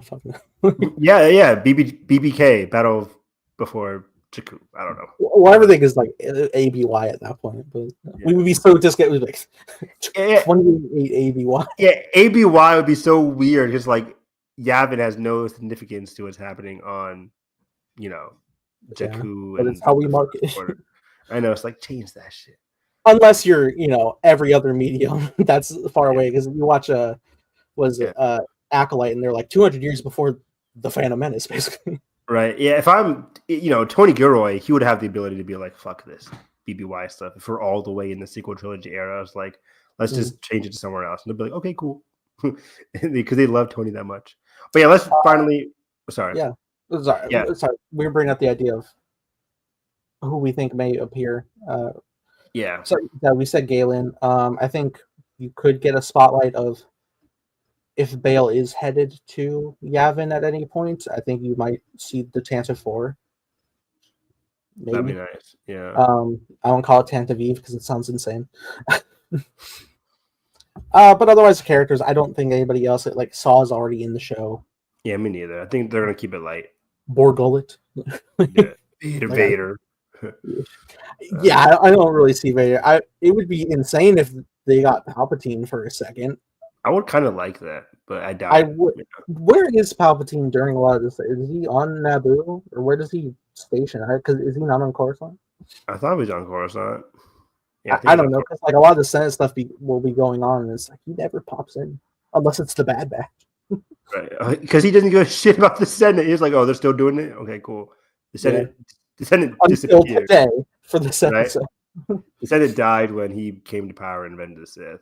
But yeah, in all the comics, in the Vader comics, between A New Hope and Empire and Return of the Jedi, it's like he's always just on Coruscant in the temple or whatever, just chilling. But yeah, let's get into episode 9 here, which I thought was, again, a phenomenal aftermath episode. So yeah, Mon's having that seemingly final meeting with Bale, what they believe, because in all, for their eyes, just like, we may never see each other again. They don't know what's going to happen. I love that unpredictability there.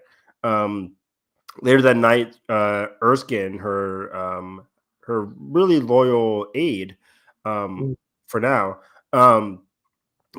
really was looking for bugs. To find a bug under her couch, and in order to help practice her speech, she's like, "Let me just take a walk outside." She's take a walk outside.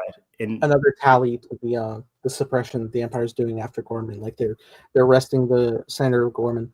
They're bugging every senator that they suspect might speak out against it, so they can catch him early. Yeah, exactly. Like, imagine if Mon was passing her speech in there, didn't catch the bug. Would they have just knocked on her door and just taken her out? Like, what would have? Or would they just arrested her? Like, they probably would have arrested her as she was walking into the Senate. Yep, like it would have been a wrap. Because you're like surrounded on all sides. Like you're in their fortress now. You can't leave. But what I really loved is this conversation that night. Another brilliant establishing shot of her, silhouette shot of her as the camera pans back, and you see the beauty of like the Senate building, Mon, against the not lake, but just like the waterfront of this the Senate pool complex. Yeah, it's it was a beautiful shot. A lot more like a.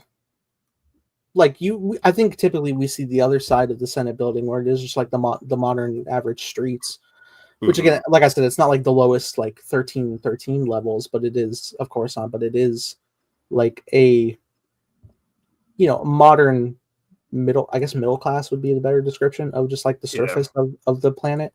But then on the other side of the Senate building being like where all like the regal important parking and like reserve areas of the higher ups would be stationed, and that's why it's like a lot more beautifully refined and inviting. That's how I kind of viewed it from like a class statement. Great point. And then we see our boy Luthen walking in, all with the race bag. And this scene, man, this might be the last Luthen and Mon scene.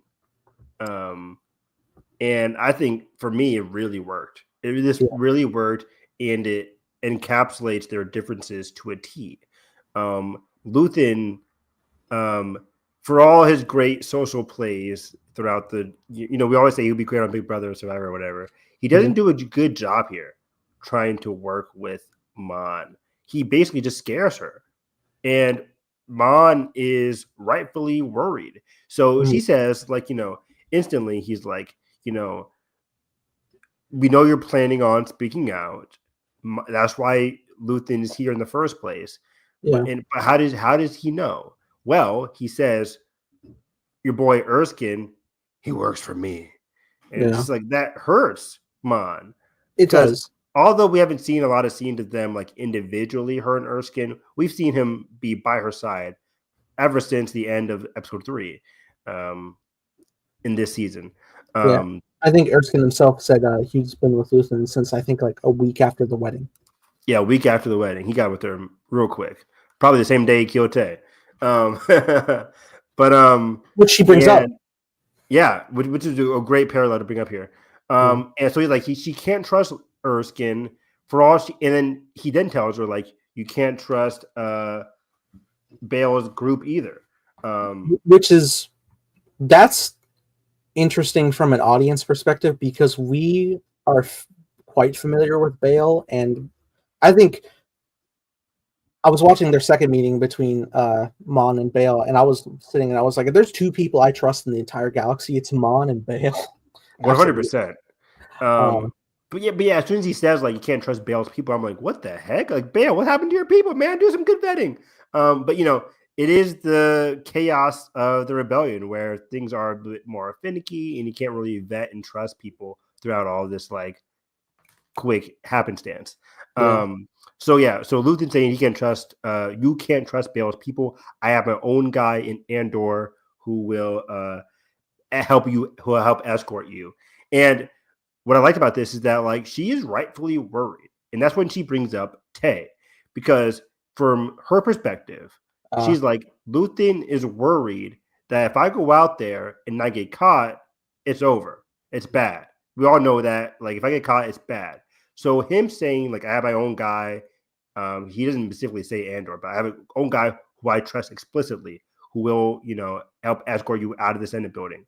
For all she knows, she could be the next Tacoma. She could be the last wrinkle in Luthen's, secret plan or secret way of life that this guy that is supposed to save her could just end up shooting her before she gets caught by the Imperials. Just like Tay was so close to Mon and got shot before he had any chance to spill anything. And this was brilliant. It's like, what if Luthen just kills her out of fear that she'll be caught? So I think she has like that worry that like anything could possibly happen here. Yeah, it's unfortunate. She understandably has that fear, but I know based on the words that Luthen said about the idea of Ghorman burning brightly and unable to ignore that he very much sees Mon as that person to carry the torch of that beacon, in a sense, to the people.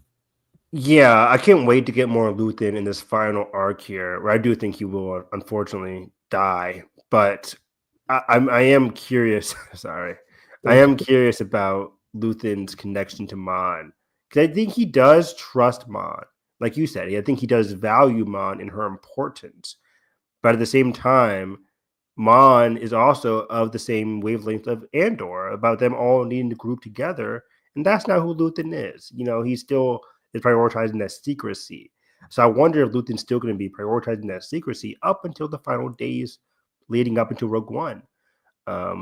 So it's all very curious to see what Luthen does from here.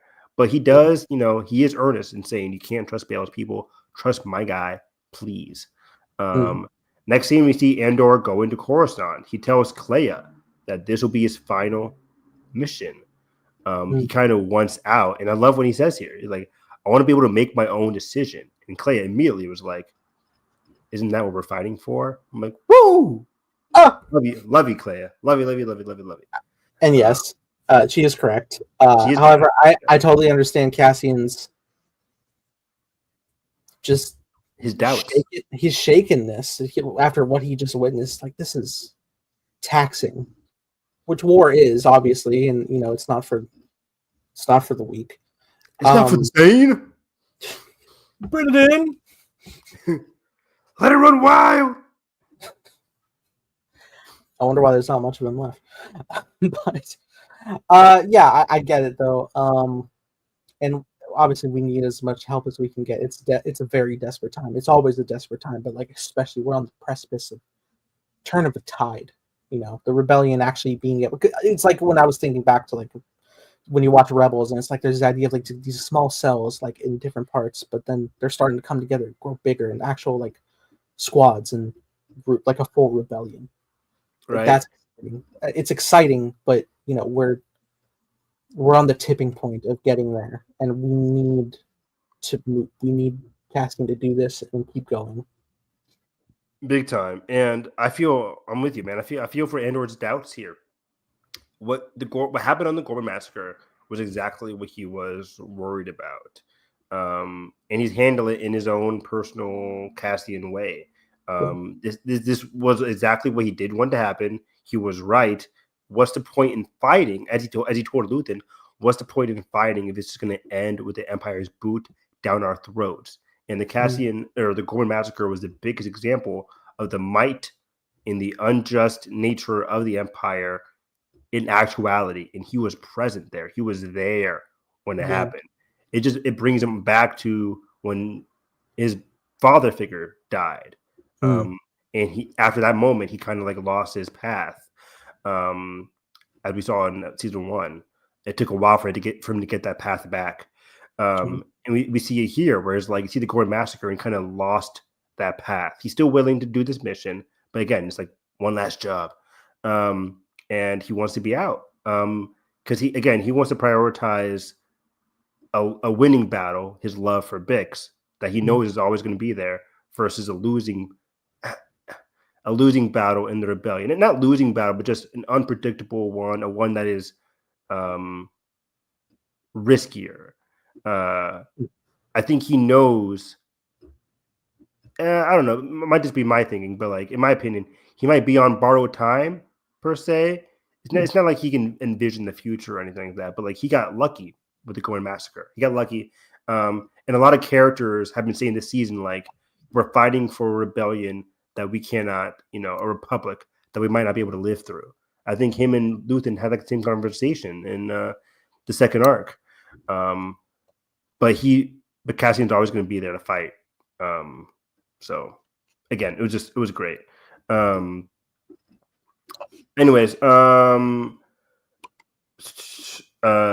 yeah, that goes into the morning conversation where Luthen is talking to Andor before he gets on his way to Coruscant, to the Senate building. And Luthen and Andor have a great conversation, which kind of coincides with the Force Healer talk. The Force Healer was talking about Andor being a messenger, and Luthen talks about how, whatever it is, Andor. I think Andor does tell Luthen like, "This is my final job" or whatever. Right? Did Andor tell him that? Or whatever. Maybe he's at least like, I know Cassian's calling him out on, as he often does, the validity of Luthen's plan, this path. Yeah, but Luthen says to him in response is like, "You've always been there when you were needed the most." I think this is Luthen's like blunt way of saying like, "This is your destiny," whereas like Narkina 5, Aldani, you were always there when you were needed. That includes now with Coruscant, where you were needed. Him saving Mon is one of the most pivotal rescues in galactic history. Yeah. He is there when he is needed. And I think Luthen knows that. A lot of people do realize that. Bix knows that. Besides Andor. Andor doesn't know his own value at times. Yeah. It's you can't run from it.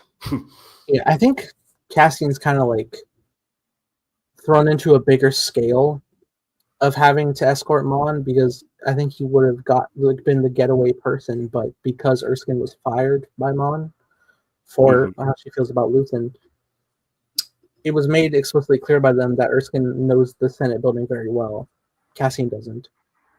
So it's a big old roll the dice, but Cassian is the best thing they have. He's the best thing they have, and he's so consistent and reliable.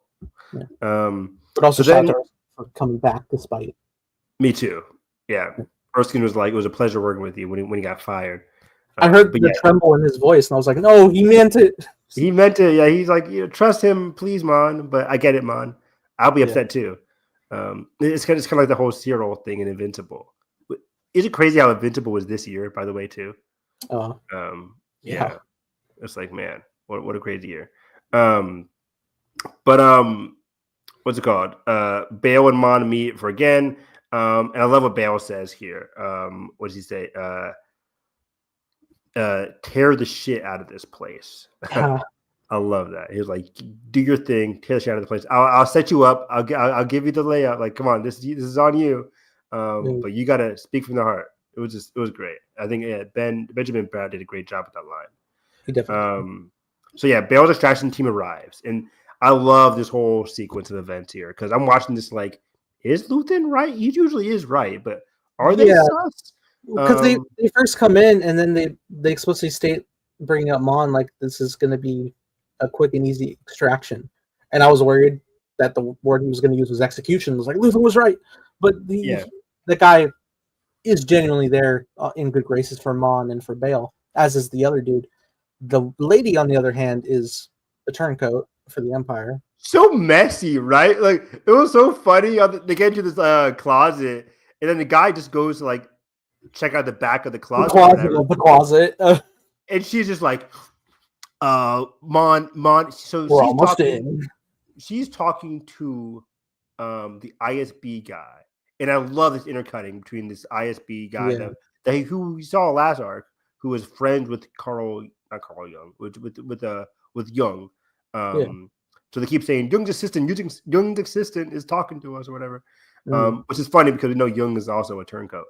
So it's so messy. But she's like, Mon, we're in play here for Douglas and Mon. Meanwhile, we're also jump cutting with Mon's taxi driver, Clovis, right? Clovis. Clovis, who's also just like trying to seemingly be more important than he actually is. He's like, Mon has not left the Senate building. And they're like, is that weird? Well, yes. When shit goes down, it's funny when shit goes down, and he's like, "Yeah, she's not here. It's unlike her." And they're stressing like, "Okay, unless you have actually something to report, just fucking stay there. Fuck off." Yeah, and you can tell the dude has been like sleeping in the car all night because he's like wakes up. He's like, "I'm still here. And I don't know what's going on, but she hasn't come back to me, and it's really weird." He's like, "She's been there all night. Like something's going down today. Should I do something?" They're like, just stay in your fucking car, you useless snitch. Which he doesn't, and oops. Right? Oops. But yeah. So we cut to the Senate building, and the senators are now talking about the Ghorman and the tragedy of the Imperial deaths. How can we stop this from happening in the future? Like what happened on Ghorman was a mistake. And you're like, yes, it was, for the opposite reasons. And I love that Mon's about to tell them the whole truth bomb here. Yeah, it's always a pain when I hear the grumbles and groans in the Senate who are for the Empire so hard. It's like, I hate them. How real it is. But Bale uses Imperial protocol to allow Mon to speak. That whole setup was really great. He was like, I'm all doing this. This is part of the Imperial protocol. Yeah, I like it. Rules. He got a layup from an ally he has in the Senate. She yielded her time to Bale, who then was like, all right, legally, you can't interrupt now. We all know this. And the Empire is all about rules. Right? We gotta follow it. And then meanwhile, the hierarchy's like, all right, well, we gotta cut it off. Which again, another aspect of them trying to block it. They also called an early Senate meeting, which means less senators in attendance to actually hear. Yeah, it's like, this is so meta to modern day in terms of like how in Washington, a lot of the senators or House representatives do a lot of like weird early times or whatever to try and like squeeze in votes where there usually won't be enough votes. It does happen a lot. So yeah, it was fascinating seeing this come into play. There's a lot of great editing in this episode. Yeah, it was. I like the guy stressing to go to the actual power system to shut off the broadcast, but it was locked, and it's like it's been unlocked all year. It's like, yeah, we fixed it for protocol, but then when he's running in distress, they're smiling because they're in it. They're in it. Yeah, again, it's like Nemec said, small acts of rebellion. Any small act will build to a larger act. Like anything is so useful and helpful. But yeah, this speech, like this is what Andor is all about. Everything from season 1 to season 2 has built up to this speech, and it's glorious. It's just, and I think one line in particular, I just copied down what was on Star Wars Explains video, but this one line really meant a lot to me and to the show overall, where she says, "Of all things at risk, the loss of an objective reality is perhaps the most dangerous.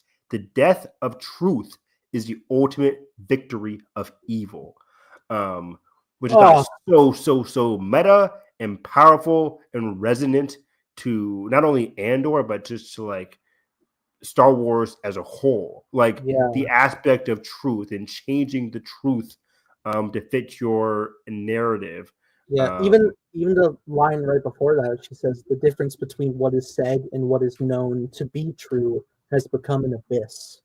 Whew, that is so deep. It's real. And I like the word there, abyss. Like it is empty chasm that has just become like their society nowadays. It's empty. There's no feeling. There's no heart because we're all fighting for all personal greed. As I think, the brilliance of the last arc with the whole Perrin Montauk talking about all these senators are having just like parties to the parties because they're just getting bought off by the empire. They don't believe in what they're saying anymore. Democracy is dying a slow death. Why? Because they don't believe in what Mon is saying. They don't believe in truth anymore. They're getting fed lies. They're feeding their own egos, their own greed. And the galaxy needs to know the truth. Without truth, we are all in danger. We are all susceptible to the pattern of death and just constant death and constant ridicule under the empire. It is extremely dangerous to lose sight of what she says, your objective reality. And that includes what's happening with the Ghorman massacre. And it all stems from Emperor Palpatine calling him out by name. It was great. I love this entire speech. Throughout the Clone Wars, throughout Rebels, that aspect of truth is power. And whoever can create the best narrative is always at the winner there. And I love how Bail says that. Like the Bail even mentioned about like whole truth and winning. And Mon's like, they haven't won yet. It's just like there's always a fight to be had. And this speech is just the spark of the rebellion. I love it so much. This was Genevieve O'Reilly's shining moment in the series. She's immaculate in this role. I'm so grateful we have her pulled from the deleted scenes into our modern day. Right. I think that is the hubris and downfall of the Empire. Is like they are kind of in the viewpoint they have been for the last like 19 years that they feel like, oh yeah, we did win. We won the day the Jedi fell. We are the winners because we are the ones who write the history and make it so. But again, with these, as long as there's people to resist and defy, it's like you never truly won. Exactly. And this is what I teach as a social studies class. Like at the beginning weeks of social studies, I always talk about like, diving into the aspect of truth and siphoning through like the bad effects and the good effects of social media and how that's harming like, history and how we shouldn't be like using that in the present at all. Bad sources, what are bad sources? What are good sources? What's the fear? People, riling up fear and anger as sources. Like it happens a lot. It's so relevant. It's so powerful. I just love the show is diving into that. It's so beautiful. And also Rebels fighting that distrust has been a prevalent theme and touching point this season with the whole distrust in the first arc on Yavin, the distrust between Saul and the partisans. Saul killing his own man, like because he was a mole, even though it might not have been the case. You never really know. It's like distrust and Luthen's distrust in the rebellion. Wanting to fight individually rather than together because who knows what could happen, right? So it's so fascinating. But that's why Mon is so important. I do kind of like, and I don't like one small nitpick. The whole second speech of it all. That's kind of moving ahead of it all. But like I think Tony Gilroy wanted to like meld because I'm so confused because I've heard other people say like this is the rebel speech, but then other people say like no, the second speech is the rebel speech. I think so. I haven't read any articles, but somebody said like Tony was saying that this is the rebel speech. I don't know. I need to read some actual articles to see what's going on here. What do you think is happening? So the second speech is the rebel speech, right? The one that they're going to deliver. The one on her way to Yavin, as she's being picked up by Gold Squadron. Yeah. I think that is the speech that she's going to be giving, that we see in Rebels, because they would also match like why she's not in the same wardrobe and whatnot, and the different wording. But yeah, I think what probably happened is Tony was like on a roll of developing this immaculate tale, and he was less concerned with the canon and more so he knew like a big speech is given by Mon, so he was probably just like working like what is the most fulfilling words that she could say at this time in this setting, and they went with that. And it's not just like Mon, because obviously she looks different than how she is in hiding. It's like her doing the full turn from her high society front to just laying it all out there and leaving for good. So I respect that decision, but it also creates a happy medium that the stuff with Rebels and the words said there are still canon because she is on her way and she is going to deliver the second speech, which I don't think we'll hear that speech in full, because we're going to be jumping a year.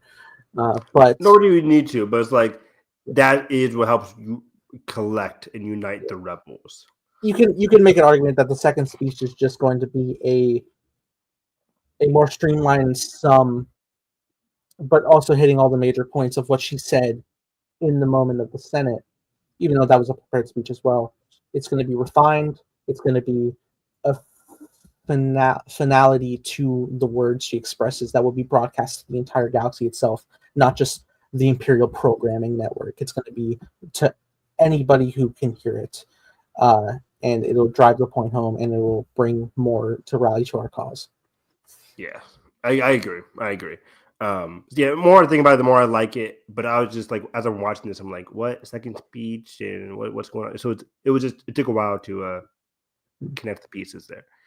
But yeah, the whole escape attempt was great. There's a great standoff where Cassian ends up meeting her thanks to Erskine outside of her door. My friends are everywhere. I think, right? My friends are everywhere. I think is a line. I have friends everywhere. Yeah, I have friends everywhere. It was great. She's kind of confused, but what? Which was an earlier title, code word. Got it. I just love how they get to the bottom floor, and that's when the ISB mole lady comes in. Messy. Puts a gun to his face, and when Erskine pulls up, there's a whole crowd. It's like not a Texas standoff. I loved the quick thinking of him, like, she's a rebel spy. Bang. And she's like, what? And then Cassian's like, goodbye, dead. And then this whole time, your boy Clovis is getting out there, and I was like, oh, she's coming out, and he starts walking up, like, what's his name? What's your driver's name? Clovis. He's like, hey, Clovis. Boom. We found him. What? Bang. It's like, oh my god! Just the continued essence of just confusing your enemy to be so that you can have that upper hand of the quick draw. Right. It was so great, and during all this, the ISB freaking out, it's like lock all the doors. Nobody's leaving the building. Get the troopers in there. It's like this guy they are sweating in that. I've been trapped. Right. Yeah. They needed that guy because the way he got out of there was bullshit. No, I think that worked. I liked it. It was bullshit. No, that was great. I was like, oh, that is the full Hail Mary. Like, this is all or nothing. I did like the first half of Trap more than the second half, but yeah. So yeah. Well, also I like the costume change here as he gives her coat. Welcome to the rebellion. I love that stuff. Yeah. Where the physical changes and matching where her destination will be.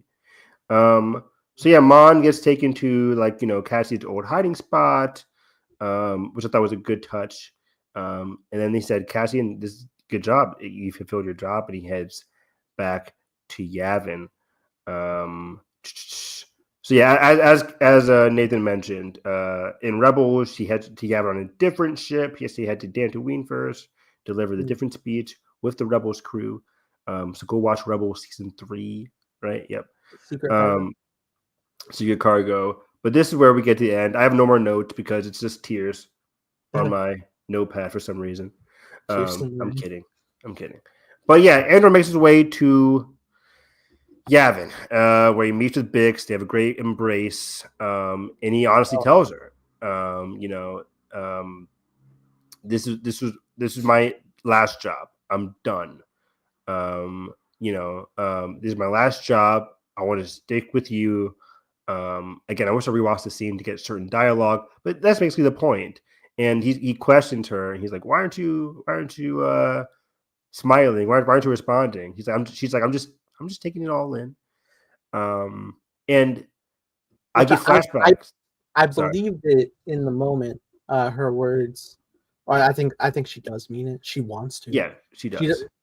Like nobody wants the war to be going on, but it is. But she does love how devoted he is to her. Like how freely he's like, I want to get out of this life that is stressing us and just be us. And I think she feels so connected to it, but she's also aware of how she needs to be fulfilled in fighting this fight, and she knows that they need Cassian. So it's a double-edged. They need us, even though we don't want to have to do this, but it's necessary. Yeah, it's hard because she definitely loves Cassian, but she definitely loves the rebellion as well. That's been a consistent through line this season. And what's the best way to support the thing she loves in the rebellion is to give away what she loves in Andor. It's just so heartfelt and powerful. As Andor wakes up the next morning and she's gone, I'm just like, oh, don't do this to me. I was breaking. Jalen was tearing up. I was like, oh man, it was hard. As we get the dialogue happening as Andor is running, we're intercutting that with him. Yeah. Looking at the recording from Bix, telling him like, the rebellion needs you. They need a leader. And we kind of skipped over it, but like Vel had visited in an earlier episode saying like the rebellion needs Andor. He is a leader, and she's like, you can count on him. Repeat that to your people. Like you can always count on Cassian. She always had faith in Cassian. And that was true here in the speech that she's saying to Cassian, saying like, this does hurt me more than you realize, but the rebellion needs you. I don't want to be the thing that's stopping you from fulfilling your purpose, basically. Yeah. I think she was probably like also moved by the healer from the first episode of the arc as well, and like all the culminating. It all just built. Yeah, setting Cassian on the path that he needs to be on because it's better for everybody. I think I was tearing up when the whole running sequence. He's just like looking so lost and afraid, and so it's splicing with him sitting there watching it. It makes me wonder, like, did he ditch listening to the whole message before he started to run again? Did he circle back to listen to it endlessly because it's all he has left of her? Oof, Jesus. I look, it's reality. He's going to be playing that back a lot. He will be. But he is a leader of the heart, too.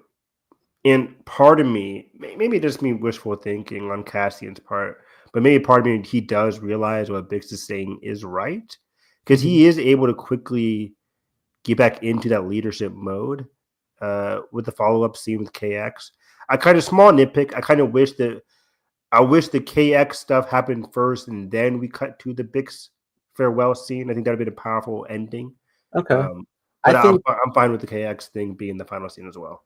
I think K2 waking up, I personally viewed it as like a small moment of brevity from the emotional turmoil and the suspenseful on the run of this last episode as well. Plus Bix leaving. It was all very. It's very heavy. Heavy, yeah, very very heavy. So seeing that little moment, I wasn't seeing it as just like it's it. I was more so just like I felt a warmness, like seeing an old friend, even though this is the first step of their connectivity. Yeah, backpedaling on what I just said, yeah, it makes it seem more triumphant, the ending, because it is emotional, but it is also very triumphant as well, as these two, Cassian and K2, have such a great relationship to come.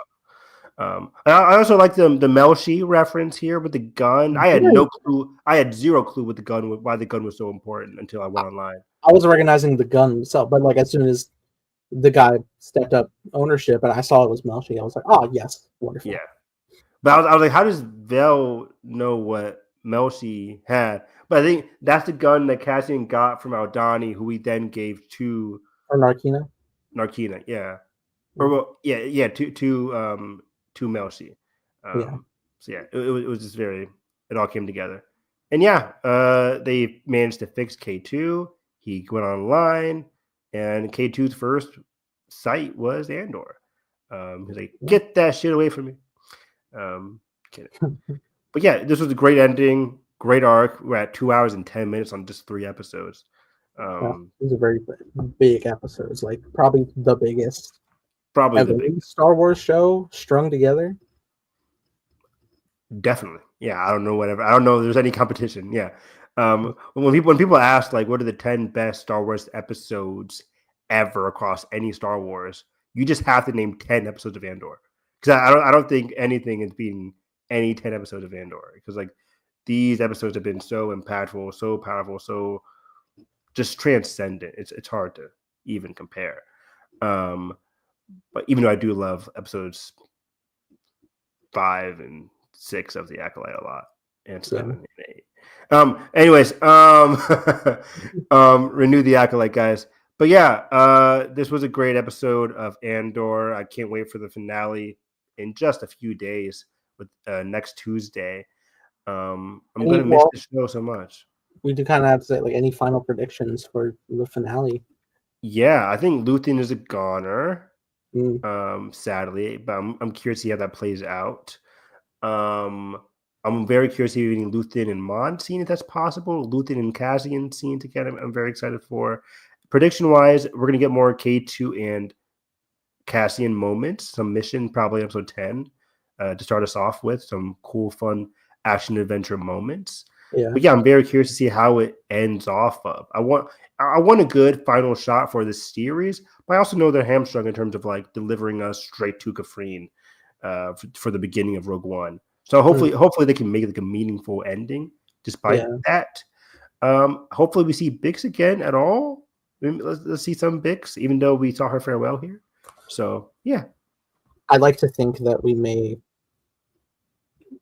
keep Bix and Luthen, at the very least, those two alive, to maybe do, because you don't think we're going past any events of Rogue One. I don't think so. You don't think so, but I wouldn't mind seeing a scene of Bix wherever she is, and Luthen wherever he is, and feeling that sense of hopefulness that not only did Cassian die for something so important, but if they could maybe see and hear of the knowledge of the Death Star being destroyed, and knowing that that could not have happened without his sacrifice. That'd been great. Oh, you're saying Luthen dying beforehand still? Are you saying Luthen surviving and realizing that would be a scenario if Luthen survives, which I like to think that he may. But there's been so many hints about, like, you know, we won't survive to see the birth of their hints. Live in my oblivion. Okay, I do like your oblivion. Because what if, you know, that sunrise he'll never see? What if he does see it? What if he does see it? As Cassian saw it on the beach in his final moments. But Star Wars is, you know, poetry, tragedy, poetry, which is both. That's the same thing. Same thing. Yeah, just ask Shakespeare. So yeah, that's about it. I love talking Andor. I love talking Star Wars. You can find me on Twitter at HarrisEV9, talking all things Star Wars, TV, anime. I love me some Last of Us, so join us for our Last of Us discussions as well. This for the rest of Last of Us season 2. A lot of great season 2s this year: Severance, Last of Us, Andor. The role it keep on going. Oh, also Poker Face season 2 drops today, so that's great too. So yeah, see you guys next time. What about you, Nathan? Follow me at _Time Blazer, making a show called Time Blazer with co-star and creative consultant Evan Harris. Playing Ben, the best goddamn messenger in Time Blazer. Messenger. Yes, that's my new nickname. Write it in. It's not too late. You have great functionality. You know damn well you do. So that being said, if you enjoyed this, make sure you like button, subscribe, not already, ring the bell so you miss coverage on all things Star Wars. That being said, I hope you have a great day. May the Force be with you always.